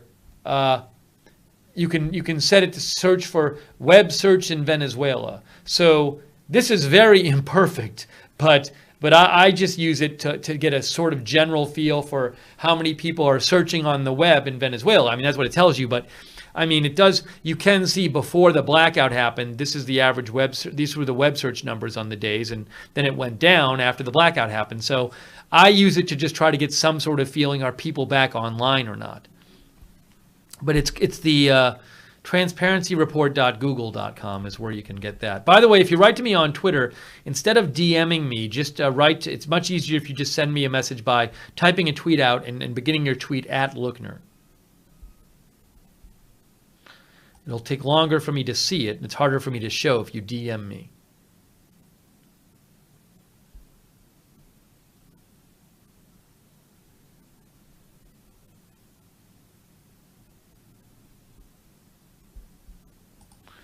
Jock Bird says,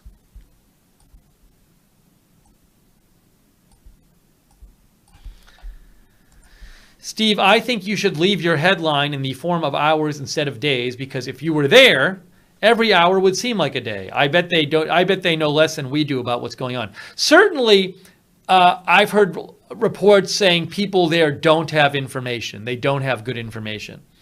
I've heard reports saying that. So, you know, they don't have TV and radio. Supposedly, isn't really working there. You know, internet. A lot of people are on internet, so people don't have good information there. That's my guess. Maybe now they can see stuff. Like if you happen to be, you know, if you live in a city, you can maybe go see some of what's going on.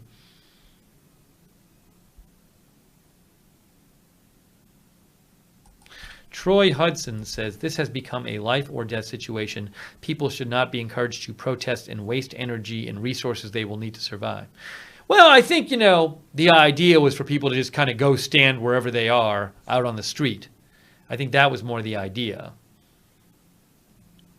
I don't think, you know, that was the essence of what he was asking them to do.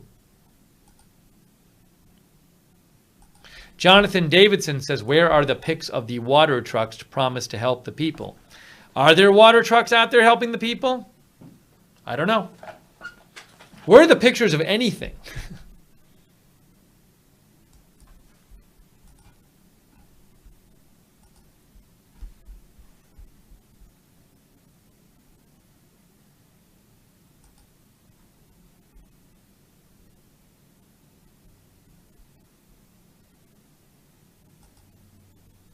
And, you know, some people are sending me like reports about, oh, the people at the U.S. Embassy have already left and this and that. But they're from these accounts I've never heard of. So just because somebody posts something on Twitter doesn't make it true. So be careful about, you know, believing stuff that you see like one or two accounts post to.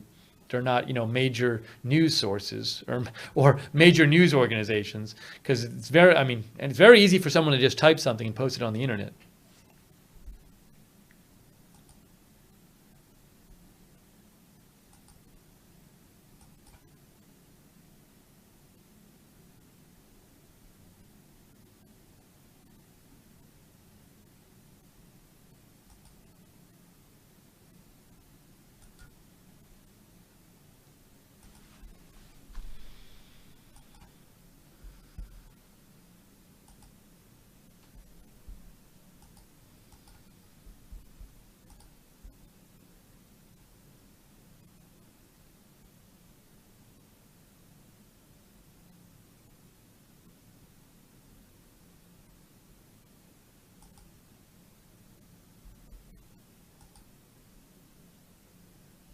Oh, Daniel M. Thank you, Daniel M. from Periscope for writing in. He says he's originally from Maracaibo. Yeah, Daniel M., if you hear anything about what's going on, please feel free to message me so I can pass it along.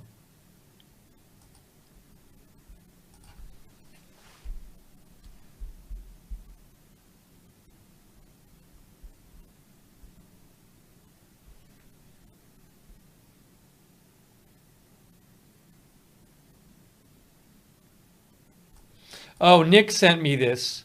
So CNW posted a photo, pro-opposition protest starting in Caracas.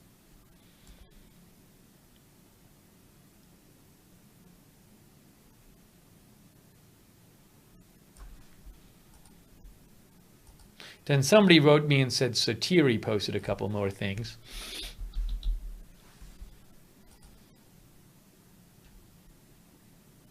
Sotiri posted this. He said, oh, this is protesters still protesting in Caracas demanding the release of journalist Luis Carlos.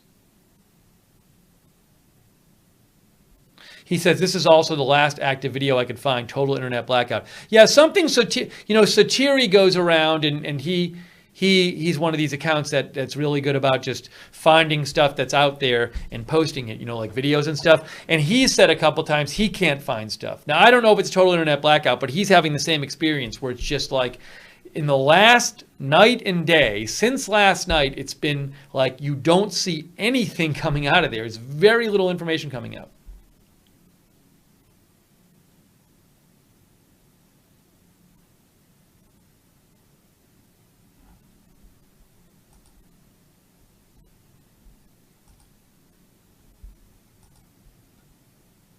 Oh, Juan Guaido just posted.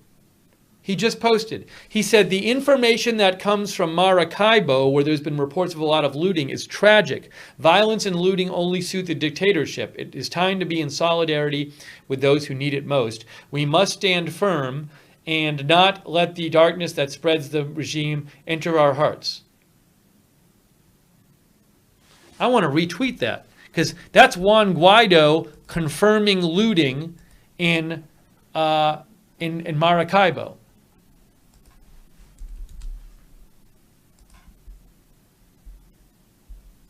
That's interesting. Juan Guaido confirms looting in Maracaibo. So he just, I mean, we've seen a lot of videos that claim to be looting in Maracaibo, but that's Juan Guaido suggesting that there is indeed looting going on and violence. So there you go. I think that's significant.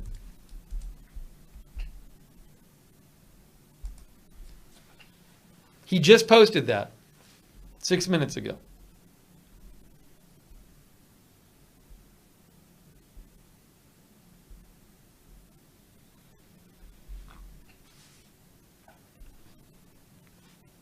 Turbo Rocker says, are the pro-government people able to get food and water? They don't seem to be suffering like the anti-government citizens.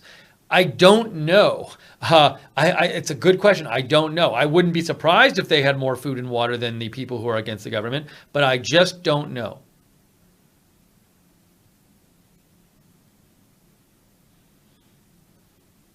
Now, Immature Eagle says, no, he confirmed the reports of looting, not the looting. Here's my thinking on this.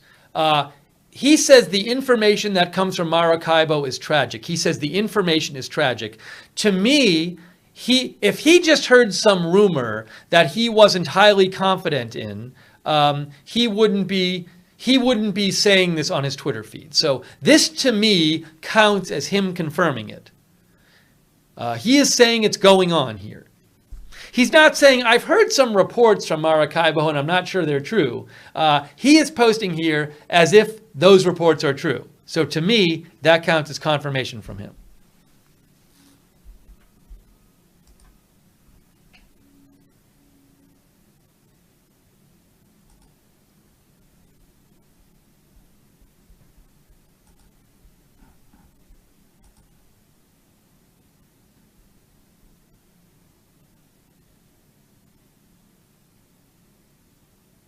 Oh, here's a video. I can't confirm this is legit, but let me show you this.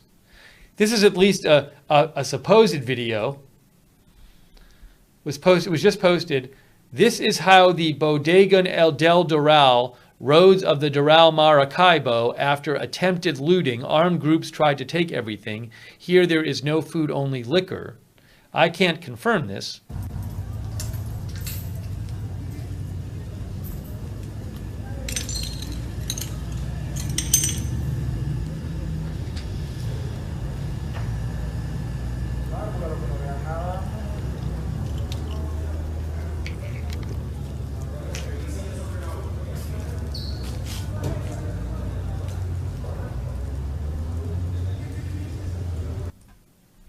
But we now have Juan Guaido saying he's saying there's looting going on in Maracaibo and violence.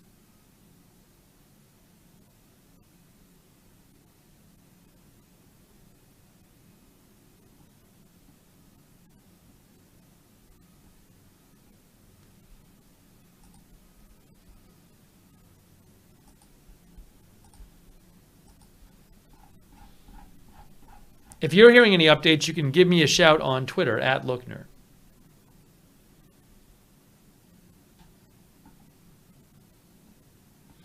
Here's a shot of some protests going on, posted by Venepress.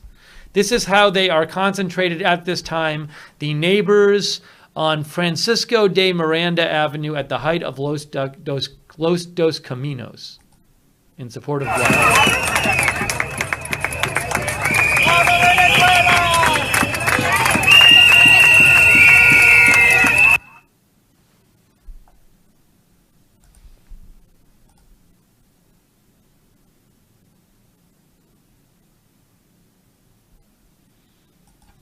Here's another shot of people protesting. Neighbors of the blankety blank Ciudad Alliance of the Guacara municipality already in the streets raising its protest voice.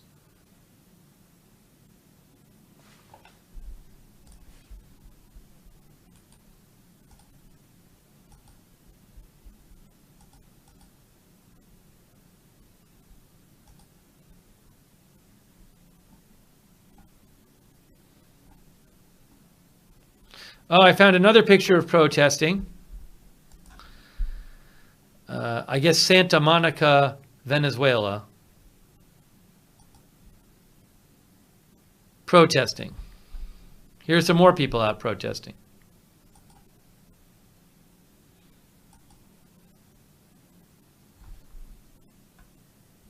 So that's going on right now.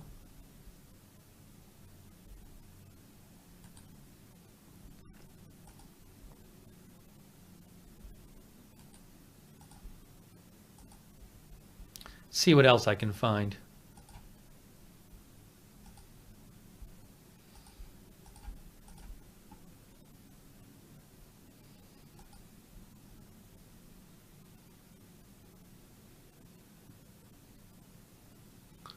Here's another shot of protests.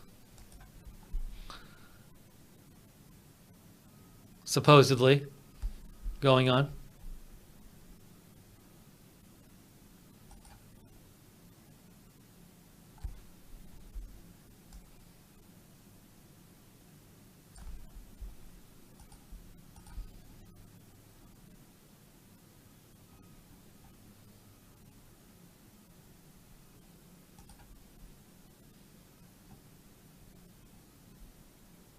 I found a couple more. People seem to be posting a little bit under hashtag 12Mar. This says, there is no rice, no flour in Miraflores. What is cocaine? I'm not sure what that is. Maybe that's people are chanting that. I don't know.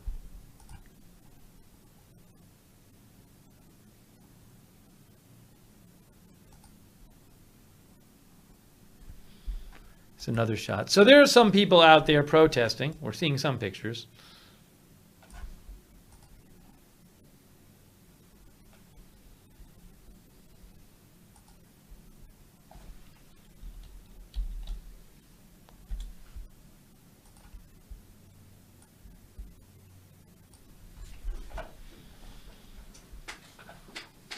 And you know what I can't tell, you see these shots of the protests, different pictures of protests. Are those areas where there is power? There are some areas where people do have power. So I don't know how representative the people we're seeing there are from people in the country in general. It's just so hard to tell.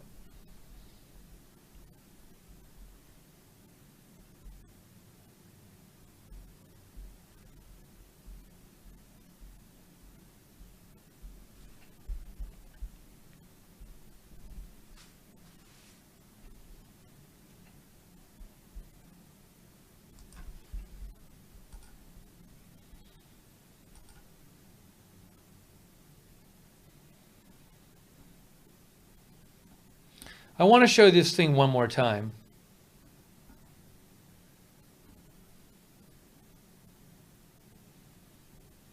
Oh, Sotiri posted a couple videos of protesters. There's one from Sotiri.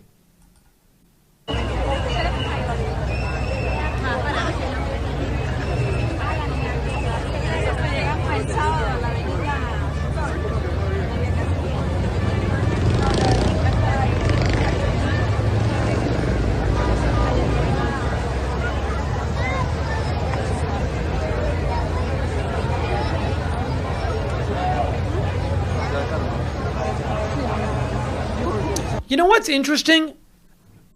I mean, so I assume somebody's shooting that on their phone, but are people even, that person's using their phone. I was looking to see if people were on their phones. A lot of people aren't on their phone. Most people aren't on their phone. Now, I don't know if that means they don't have cell service or they don't have battery.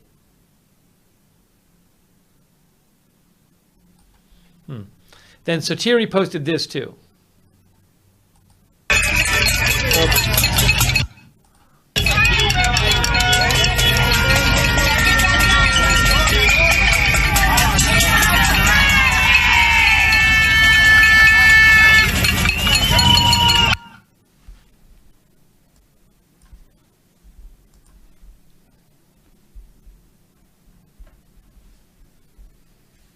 Oh, it's 119 hours. Thank you, Hot Soup. Guys, the blackout is now 119 hours old. I have not heard, reports of, oh, everybody got their power back today. That I've definitely not heard. There are plenty of people without power, but very little information coming out.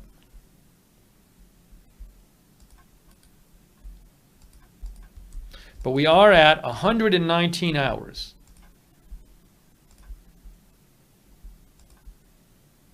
Hey, I want to say a quick thank you to Campfire Network. Scott Cardinal. Thank you, Scott, for your donation to Agenda Free TV. And also thank you, Jonas Vacaviscas, for your donation. Jonas says, I hope your TV makes a difference in Venezuela and other places. Thank you, Jonas and Scott, for your support of Agenda Free TV. It is much appreciated. Let me show you this.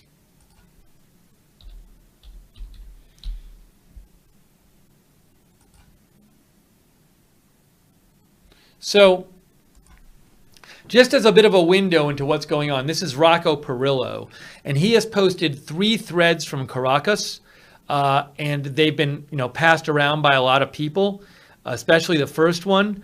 But the difference between the first one and the last one are really kind of crazy.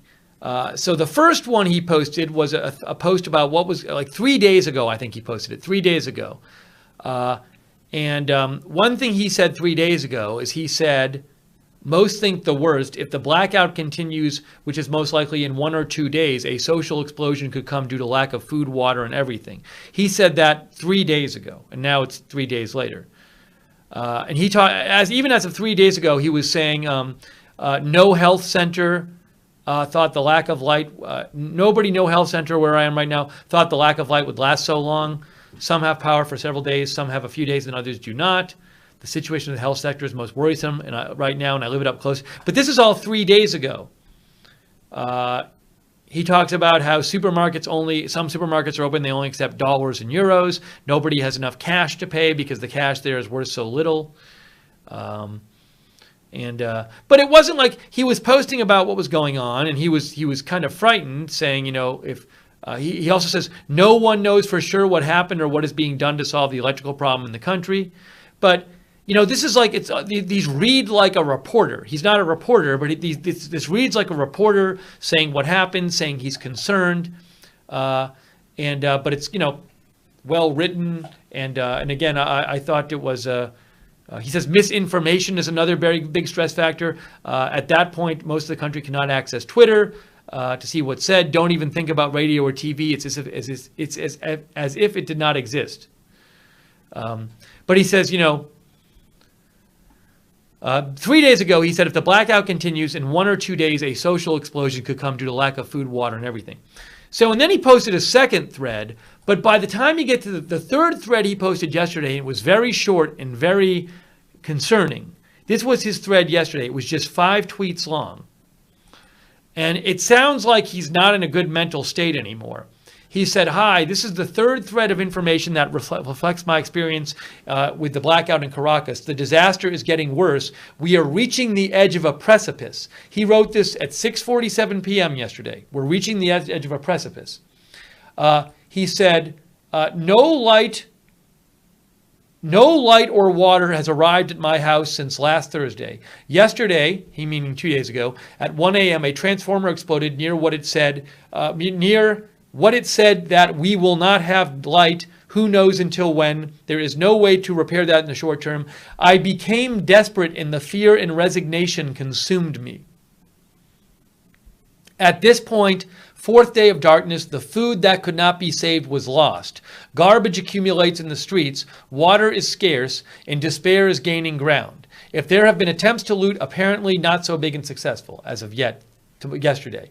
If there are areas of Caracas around in the country that have light, but there are other areas that have nothing, that does not work. The country will not start halfway with some yes and others not. Considering that this goes for long, what there is fear. Normal life is perceived far away. I was going to write more things, but the internet access that I had is going to limit me. The health sector is suffering a lot and preparing for the worst. I do not know if I connect at another time. That's the whole thread. That's it. 5 tweets, clearly very upset. saying things have gotten a lot worse. That was yesterday around 6:47 p.m. And you can compare it to his earlier threads, and you see like, whoa, this guy is not in a good mental place right now, and things seem to be really bad there. And also he talks about how water is scarce, food has been lost. 2 days ago, all these people were posting. 2 days ago, before like people stopped posting on Twitter, so many people were posting 2 days ago, like, I need ice. I can't find ice. You can only buy ice in dollars. Like on day 4 of the blackout, all of a sudden people started talking about ice a lot, not being able to find ice. And I'm guessing it's probably because people wanted to preserve food that they had left, and people couldn't preserve their food. So 4 days ago, people were talking about ice, finding ice, and he's talking about running out of food. Now today, I haven't seen posts about food, but I haven't seen posts about much of anything. But I don't think the food situation and the ice situation magically got better in the last 24 hours. I would think it got worse. But it just shows you, if there are these people posting about how bad the situation is, but you have to like find this stuff. And today, for whatever reason, I don't know. To me, the big story is there's just a lack of information out there. And I don't know if that's because the government is shutting social media down, or people just, internet access and cell phone networks are just not working. But again, we were seeing very desperate posts the last couple of days, and I have no reason to think things have gotten better in the country. I would think they just get worse. But you just have to guess based on what people have posted a day or two ago and extrapolate to what that might mean for now.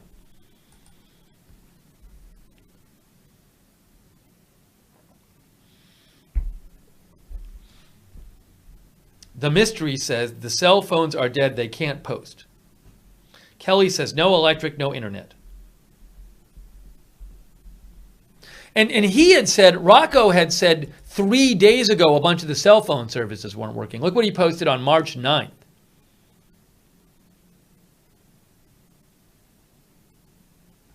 On March 9th, 3 days ago, he said the only telephone company that is half working with calls is Movistar. Digitel and MobileNet are dead if there is no light.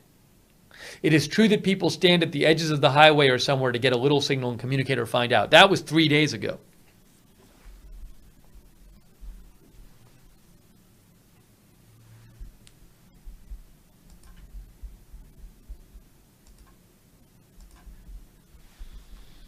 I would recommend, though, if you want to look at his streams, go to his threads, go to Rocco Perillo, at Rocco Perillo.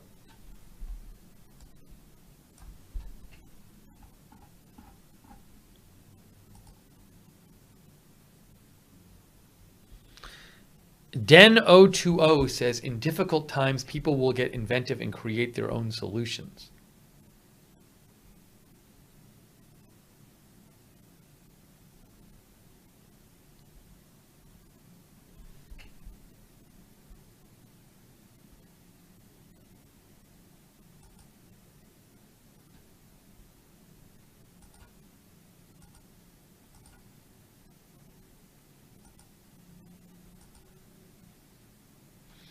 Angel Arujo sent me a video. I thought this was from yesterday. I mean, somebody posted it today. I thought I saw this yesterday. Oh no, this was today. We already showed this video, which is supposedly looting. I can't tell. We showed this earlier. This is one of the only videos I've seen today of purported looting, and I certainly think it's going on. We're seeing so little. Saquear.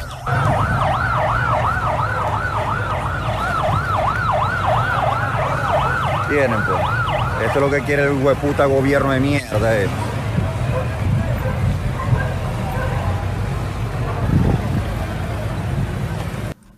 Somebody said, but they posted in capital letters. GodQ says NetBlocks update, so I'll check that. But please refrain from the capital letters in the chat room. Hey, yeah, Daniel told me there was a NetBlocks chart too. Let's see what they're posting. Hang on. Hang on. I'll show you.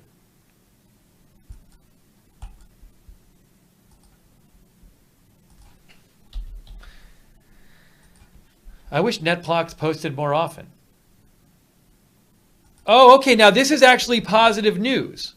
After 119 hours after the onset of nationwide power outages, connectivity is up to 63%, marking significant progress in the restoration of utilities.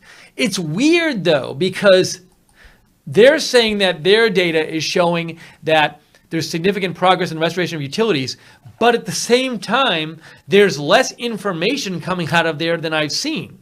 I don't even see people saying, good news, I got my light back. So I wonder if something's going on with like just the internet itself, or maybe information control from there. But that is positive news. That's the most positive news they've had in a while. Now, every other time that connectivity has gotten this high, they've had some kind of like major malfunction or something going wrong with the electrical grid. So we'll have to see if that happens. But that's a new update. That's a brand new update. That's quite positive news.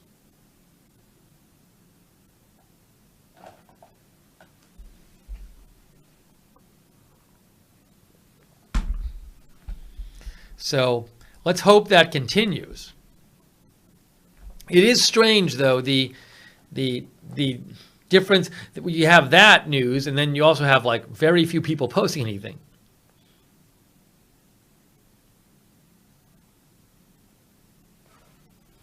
So we'll see what happens. That's interesting, though. Very interesting.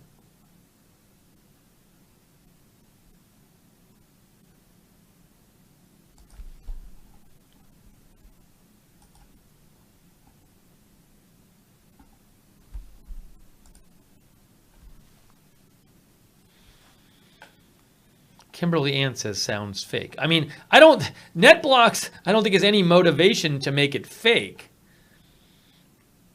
But again, all they're saying is this is the amount of internet connectivity in the country. That's what they're saying. And they use that as a way to suggest what's going on with the electrical grid.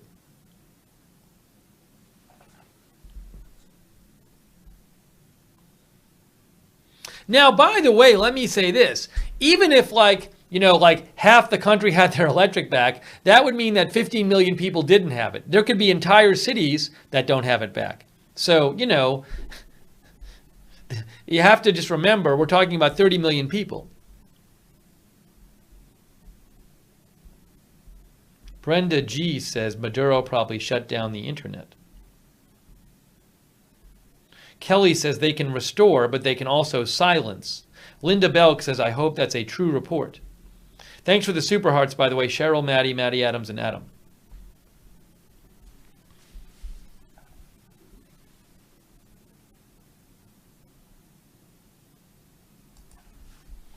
Well, that is a positive sign, but I certainly would like to hear more positive reports from actual people about what's going on there, which we haven't heard. I mean, look, here's somebody who just posted here. It's 4:06 p.m., 44 minutes until 120 hours without electric service in Maracaibo. Now, there might be certain places that are getting it back and certain places not.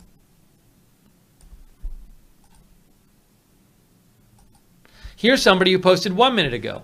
No electric power from 3 p.m., impossible communication.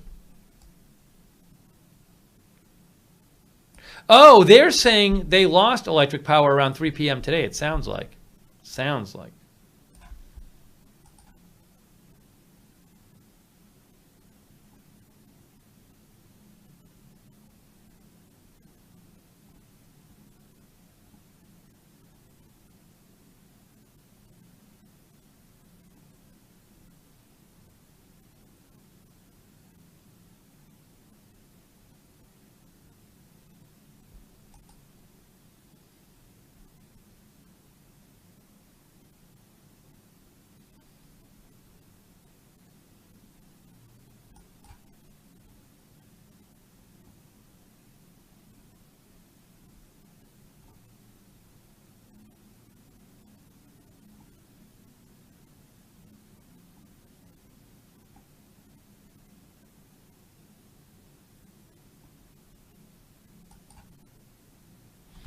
Here's a person posting. Now, again, I can't verify any of these individual posts. This person says, we are desperate, Maracaibo. We are without light, without water, without food. Help, please. Another person from Maracaibo. supposedly.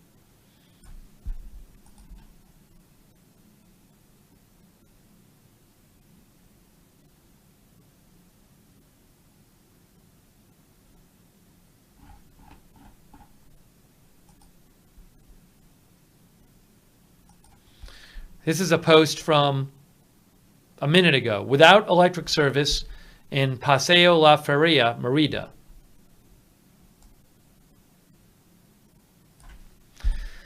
So I'm seeing some posts from people saying they don't have power.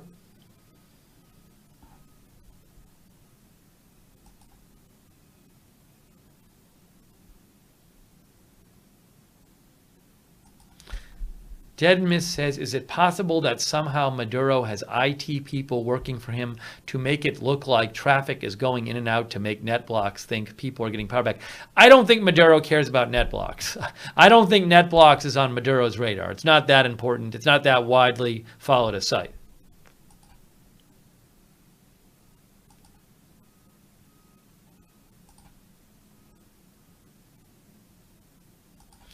Todd says, starting to look like Iraq.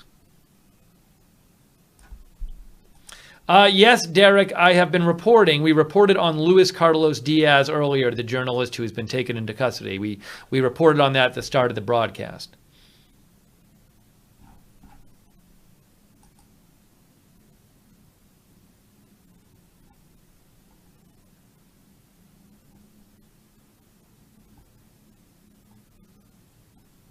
Oh, CNW posted a video of protests in Carabobo. Pro-Guaido protests in Carabobo.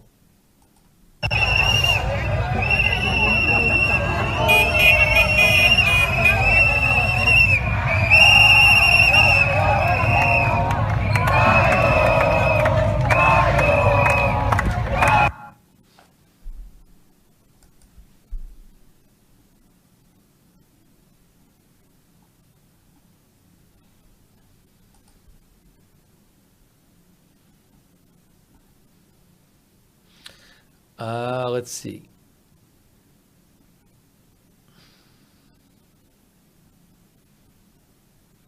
Paul McCarty said, I'll believe it when I see it. So I think she's saying that in reference to the report that the utilities might be coming back.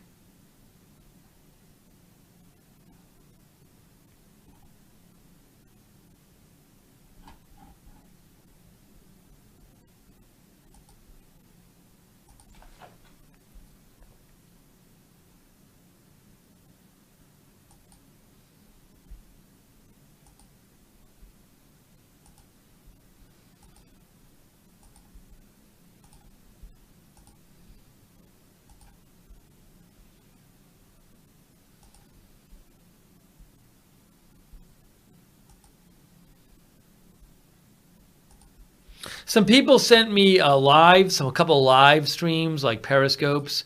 I can't just show those on the air. I appreciate you sending them to me, but I can't show them on the air. Let me show you this. Irene MJ messaged in. So a viewer messaged in about a relative. Irene said, here's what Irene said. She said, my mom lives in Merida City. After more than 105 hours without electricity, today she's got the service, but only lasts around 5 hours. So it sounds like she got service for 5 hours and then she doesn't have it again. Thank you, Irene. Thoughts with your mom. I hope she's okay.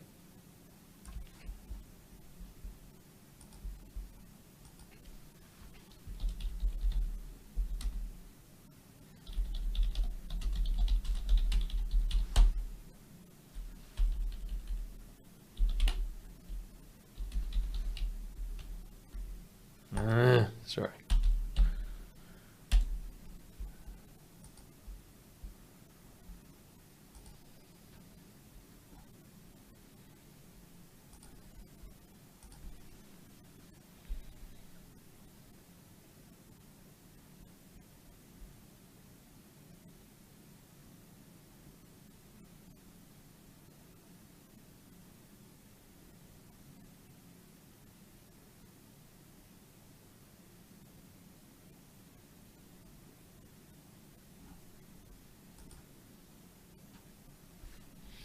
A viewer sent me this article, MKBW, from Wired, which was published today, called Why It's So Hard to Restart Venezuela's Power Grid. And they say re-energizing a dead power grid, a process known as a black start, is challenging under any circumstances. But statements from Venezuelan President Nicolas Maduro, opposition leader Guaido, and other officials have largely failed to explain details of what caused the country's outage or a plan for restoration. Government statements and reports indicate the blackout stems from a problem at the enormous Guri Dam hydropower plant in eastern Venezuela, which generates 80% of the country's electricity. And the already arduous process of restoring power seems hobbled by years of system neglect. It's also unclear whether Venezuela has the specialist workforce and spare equipment available on the ground to triage the situation quickly. So that's all stuff we have talked about on our coverage. I appreciate hearing it again. The challenge with Black Start is always knowing specifically what happened. Just knowing specifically what happened, said this electrical expert here. It sounds like there may be a lack of maintenance and some mismanagement. And typically, if a system hasn't been maintained, that means they really don't have the visualization needed to understand the state of the system in real time. If the procedure for Black Start is not accurately representing the state of the system, there can be problems. A black start generally involves seeding power from an independent source, like a small diesel generators or natural gas turbines, to restart power plants in an otherwise dead transmission network. So the problem is, if the electrical grid is dead, you need power to start up different parts of that grid. But there's no power. Like, you can't plug in a power plant to start the power plant if there's no electricity on the grid. So you have to use some other source to start up things like a diesel generator.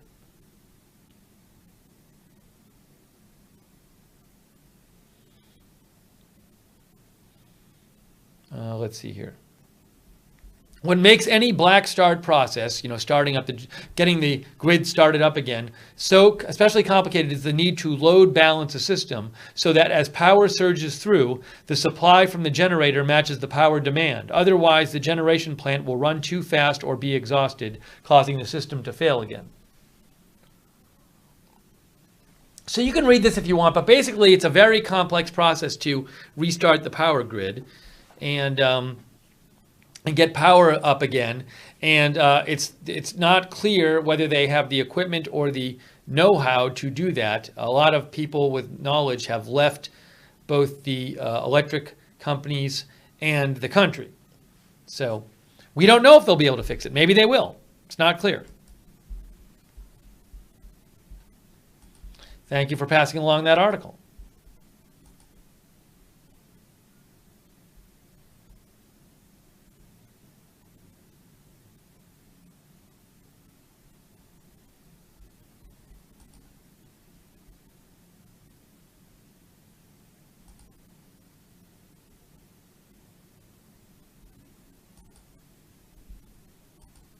Our viewer Michael Weddle sent me this. It's an article from Medium that says, plausible explanation for Venezuelan blackout and government response. They say, U.S. attempts to spawn a coup. Oh, Michael Weddle sent this to me.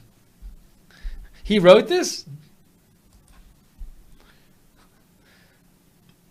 I don't know, Michael. I have to look this over. Look, I've said before, I'll say it again, I don't know exactly what happened to start the blackout, but many experts say that given the state of things there, it's likely that this had something to do with the Guri power plant or something near the Guri power plant, maybe transmission lines, and that given the state of their infrastructure, it's entirely plausible that that would happen naturally without someone causing it. So their infrastructure is in terrible shape there. And so to me, the most likely scenario for this power for this blackout is something not caused by somebody outside, but just some failure there, which perhaps is exacerbated by the fact that their infrastructure is in such terrible shape. Maybe backup systems don't work. Maybe they don't have the, maybe parts of the grid aren't kept up to date and maintained. So, I can't say exactly what happened, but the experts I've seen say they believe it was just caused by not, sabotage, but there's perfectly plausible explanations for why it was caused just naturally. So, but I don't know. I'm just saying.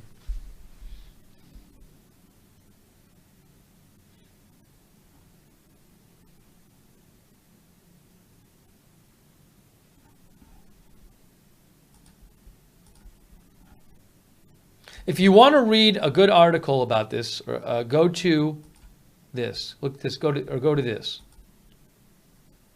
We've read it before here, so I'm not going to read it again.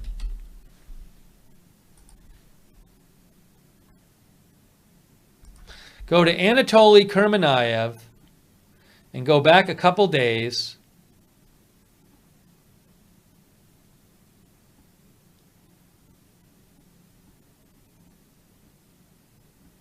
He posted a thread, and the thread, you can find it on March 11th. He's with the New York Times, and he's based in Caracas. He did a lot of research. He talked to people who work on electricity stuff in Venezuela. He said, I went to the heart of Venezuela's transmission system in Guarico to try to find out what's going on with the grid. Here's why partial blackouts are unfortunately likely to persist for a while. I sincerely hope I'm wrong.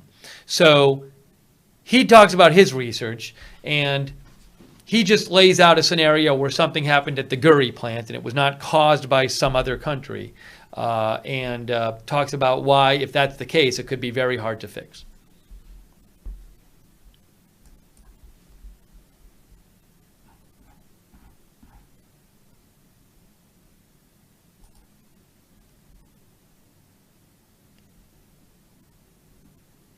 Here's a video posted by CNW. They say water in Los Teques is being distributed by cement trucks.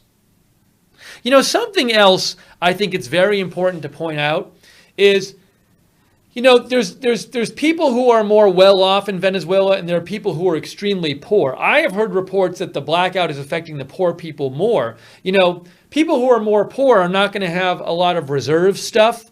They might not have friends with stuff in reserve. They might not have savings to use to buy stuff. So, and we're not even talking about a city, we're talking about a country. So if you see a couple videos where things seem okay, that doesn't mean it's okay in the whole country. And it's very possible that, people on the margins are really suffering because they didn't have, they weren't living with that much, leeway anyway.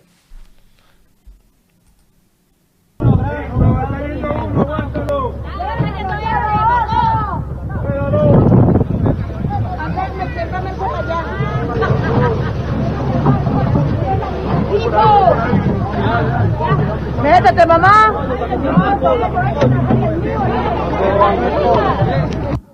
It's very strange. Is that water clean if they put it in a cement truck? Moonbeam says always affects the poor.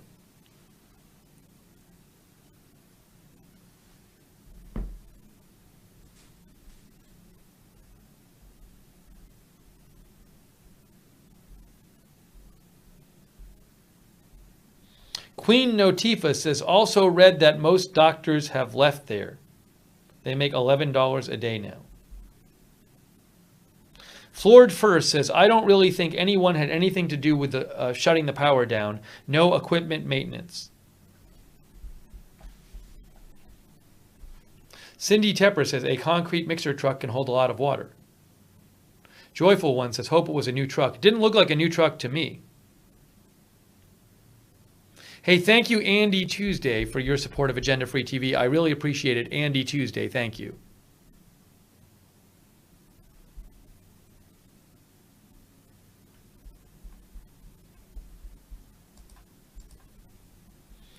You are watching Agenda Free TV. This is our live continuing coverage of the Venezuela blackout. Day 6. It's it's day 6. It's almost 120 hours old, and it's hard to get information out of there today. It's really unclear what's going on.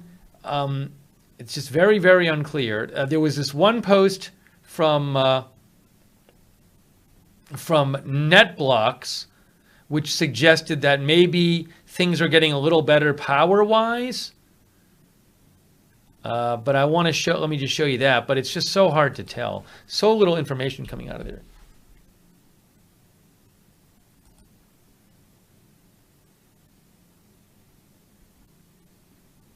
Here was the NetBlocks post.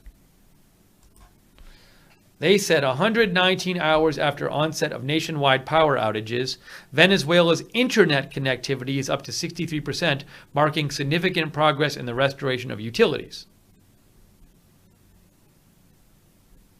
Hey, thanks Jamie G, by the way. Thank you, Jamie G, for your support of Agenda Free TV. I really appreciate it. Thank you.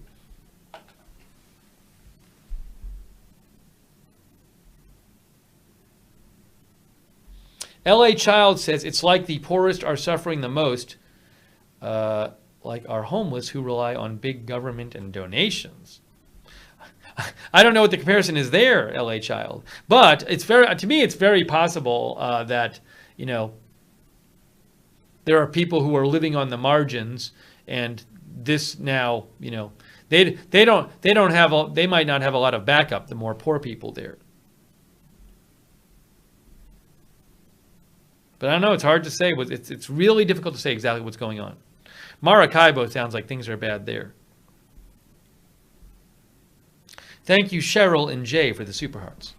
Thanks to our moderators, too. Keisha Fowler's there, Freckles, Mark Helton, Rusty G, Elizabeth Havasumam, and Linda Belk and Fire Captain and Generic Matter in the Periscope chat, and our Facebook and Twitch moderators as well.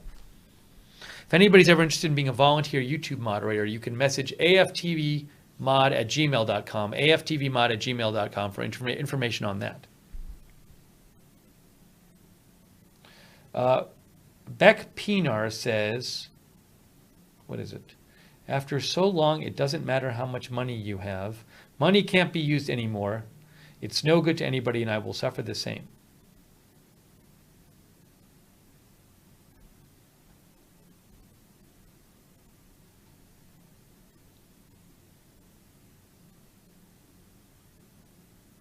It's really hard to say also, I know hospitals haven't had power for days, so people have died at hospitals, but there's no kind of reliable count about that.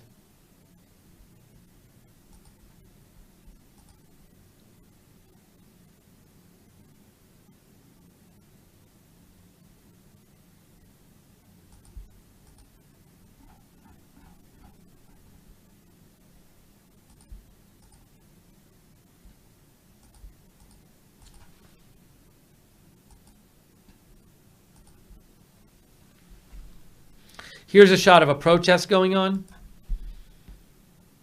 there from Venezuelan.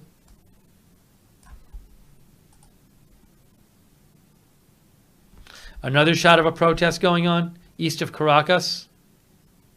Anti-Maduro protest.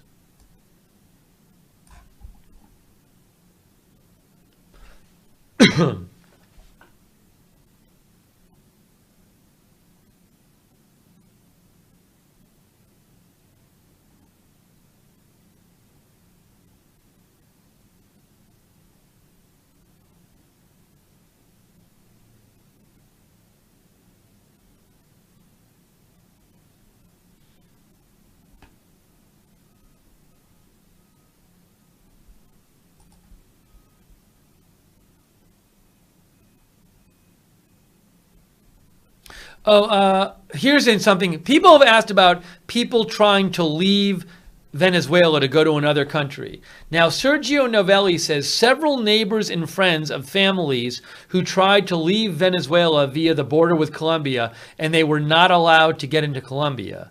They have written sending me pictures and videos about them. They say they have nothing to do with Maduro. Then he says, If there was a link, there is the last name of one of them, but it has no direct relationship. They assure me they have always been against Maduro and that they are rather strong opposition activists. I told them... So I don't know who didn't let them in. Maybe Colombia didn't let them in the country. I'm not sure if it's up to Colombia or Venezuela or both whether they can leave. But he's saying some people tried to leave and they weren't allowed to leave.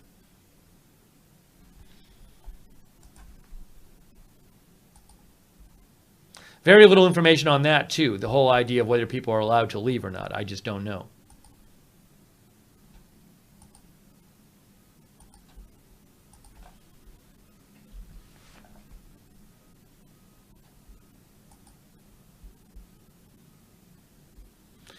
Here's a shot of a protest going on that was just posted.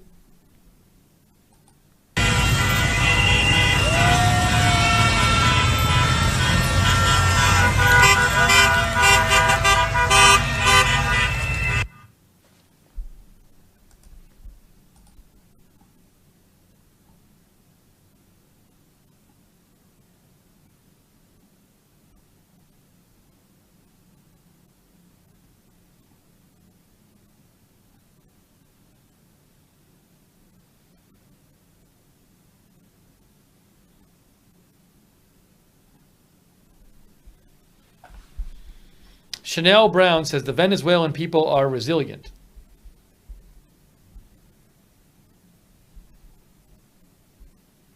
HCOB says the border is closed. Poor Wotan, I already reported the story about Colombia denying entry of 10 people, including Maduro's cousin.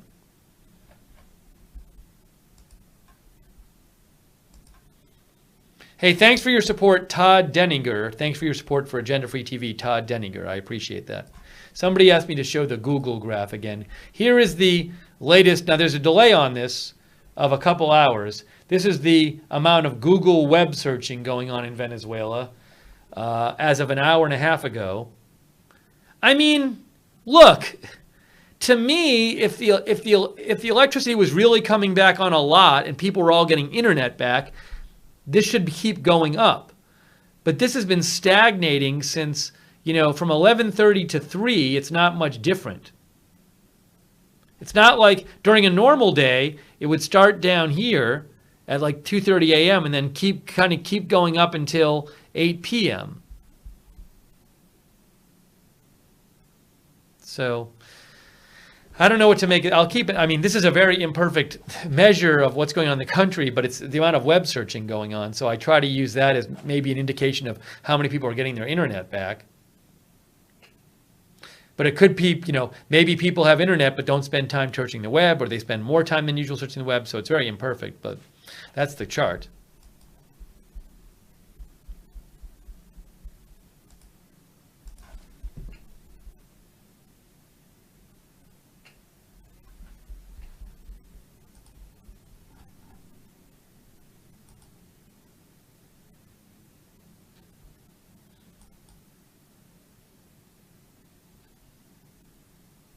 Oh, so Thierry Loriana sent me this.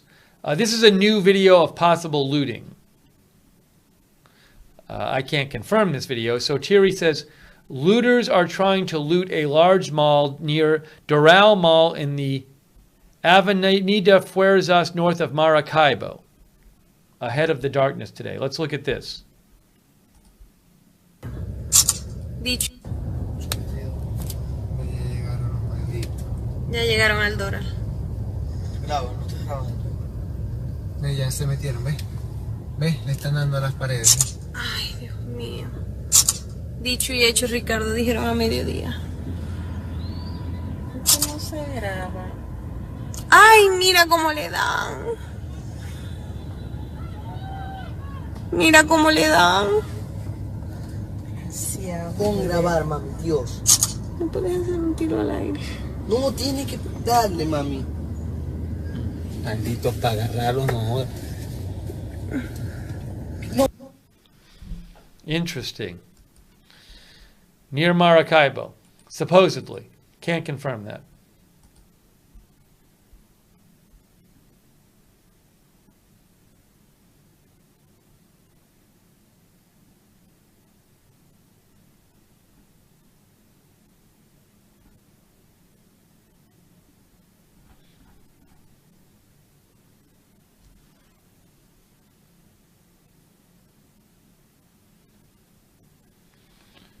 Let's see here. That was actually from somebody who follows me named Leandro David posted that. He also posted something else. This person said, I can't confirm this, an emergency is Maracaibo. There are still sectors, too many shops plundered. We are without water and still Maduro says everything is fine. You have to, well, face hard. She posted that at 20 minutes ago.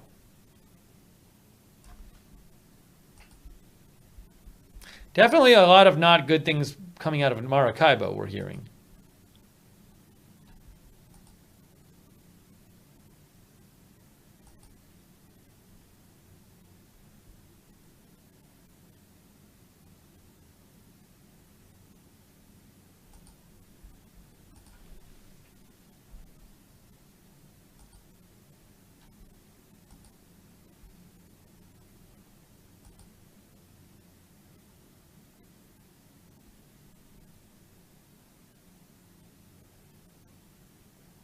See, I'd be careful about this. I mean, CNW, which is an account I like, and I follow them, they say, I wouldn't, NetBlocks just looks at internet connectivity. I'm not going to look at that one tweet from NetBlocks and say the majority of Venezuela has power. I don't know that. It's just, that's just one tweet from NetBlocks about internet connectivity. So I'm going to hold off on saying power is coming back in the majority of Venezuela. I don't feel comfortable saying that right now. Could be, maybe not.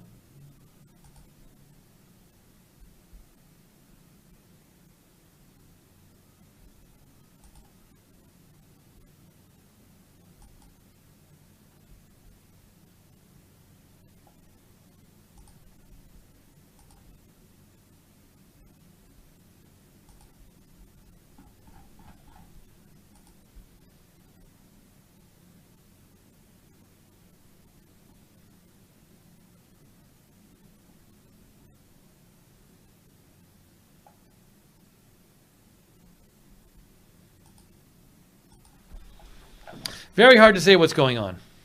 That's what I can say with confidence. It's hard to say what's going on there. Well, guys, let me just take a couple more comments here.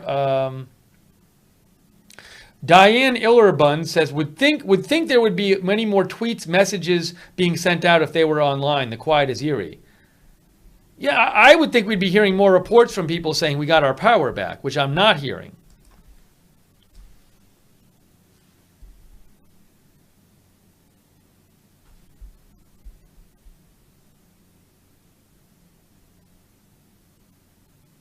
CRT says, can't believe they don't have a site to show power outages.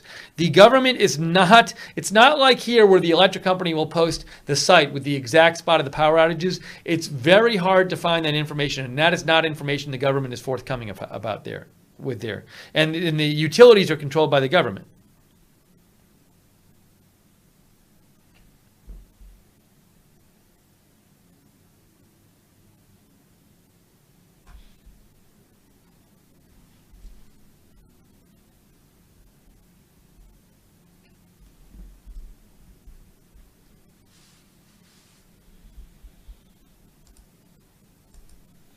So, well, look, I'm going to right now, I think I'm going to take my lunch break now because I need to eat some lunch.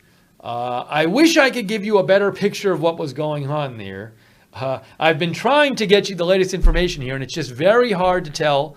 Maybe things are getting a bunch better. Maybe things are awful. It's so hard to tell. It's just, I don't know what to say, There's plenty of people without power, apparently, after 119 hours. So, and I can't say this enough.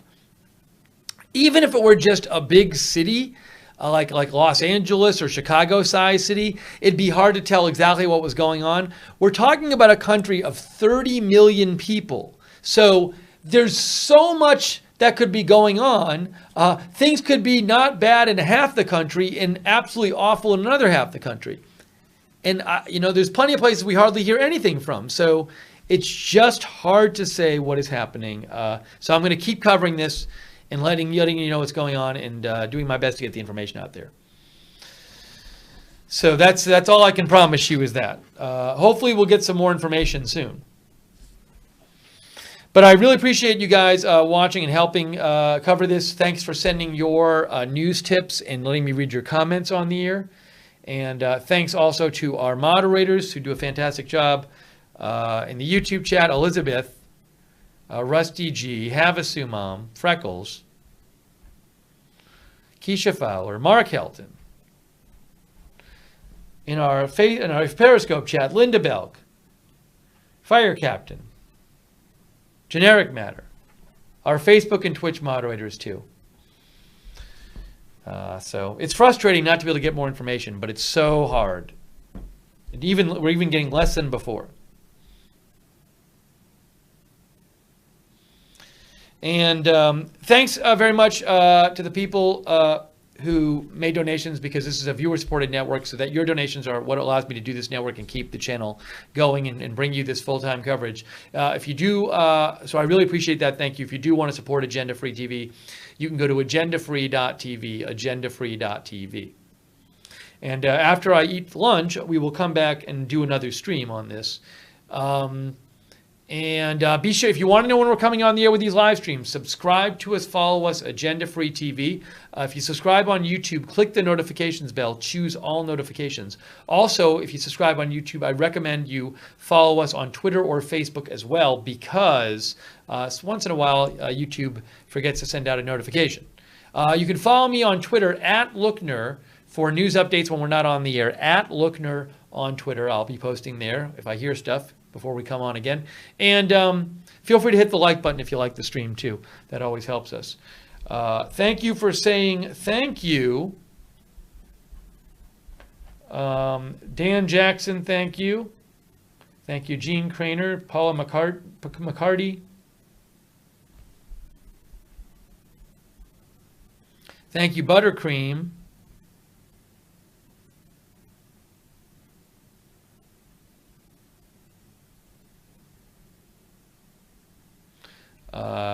Martin Smith says complete societal breakdown in Maracaibo by the look of it. It could be. We just don't know right now.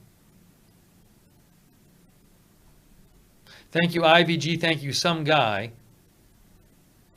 Thank you, Bronson Lee. DLR 978. Thank you, Jabbery and Poor Wotan, and Carlos Salas, and Philip Lamble, and Bob Young, and Tracy Johnson, and News Voyeur, and Kaleidoscope. And again, I'd want to, if you're looking for videos, two sites you can go to that are posting a lot of videos about this, just to show you those again, are CNW. They've been posting a lot of videos. That's Conflicts W. They've been posting a bunch of stuff. Oh, they posted a new. This is. I didn't think we showed this before. This was video from earlier today in Maracaibo. Shows protesters and looters overrunning a National Guard position that was protecting a warehouse. I can't confirm this.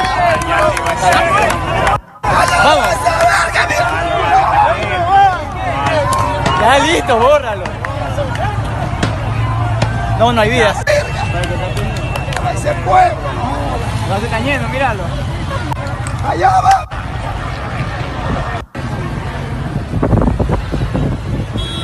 ¡Se fueron! So if you want to watch that, go to CNW, Conflicts W. And also Sotiri's been posting a lot of videos too. You can go check out his account at SotiriD. Sorry, at SotiriD.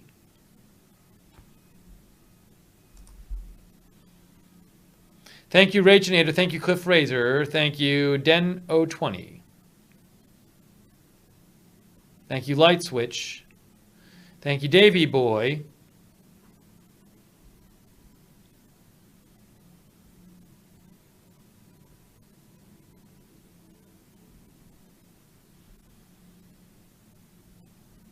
Thank you, Moonbeam.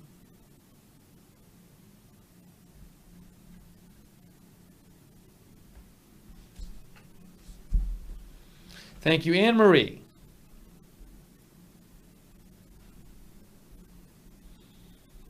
Thank you, Double Vision. Thank you, Linda Belk. Thank you, Brenda G. Laura Butler. Popox. And thanks all the lurkers as well. And thank you, Deanna Linville. And Miss Dragon, and thanks for watching from Turkey, Mickelgard. And Melody Grundy and Catgirl Gamer.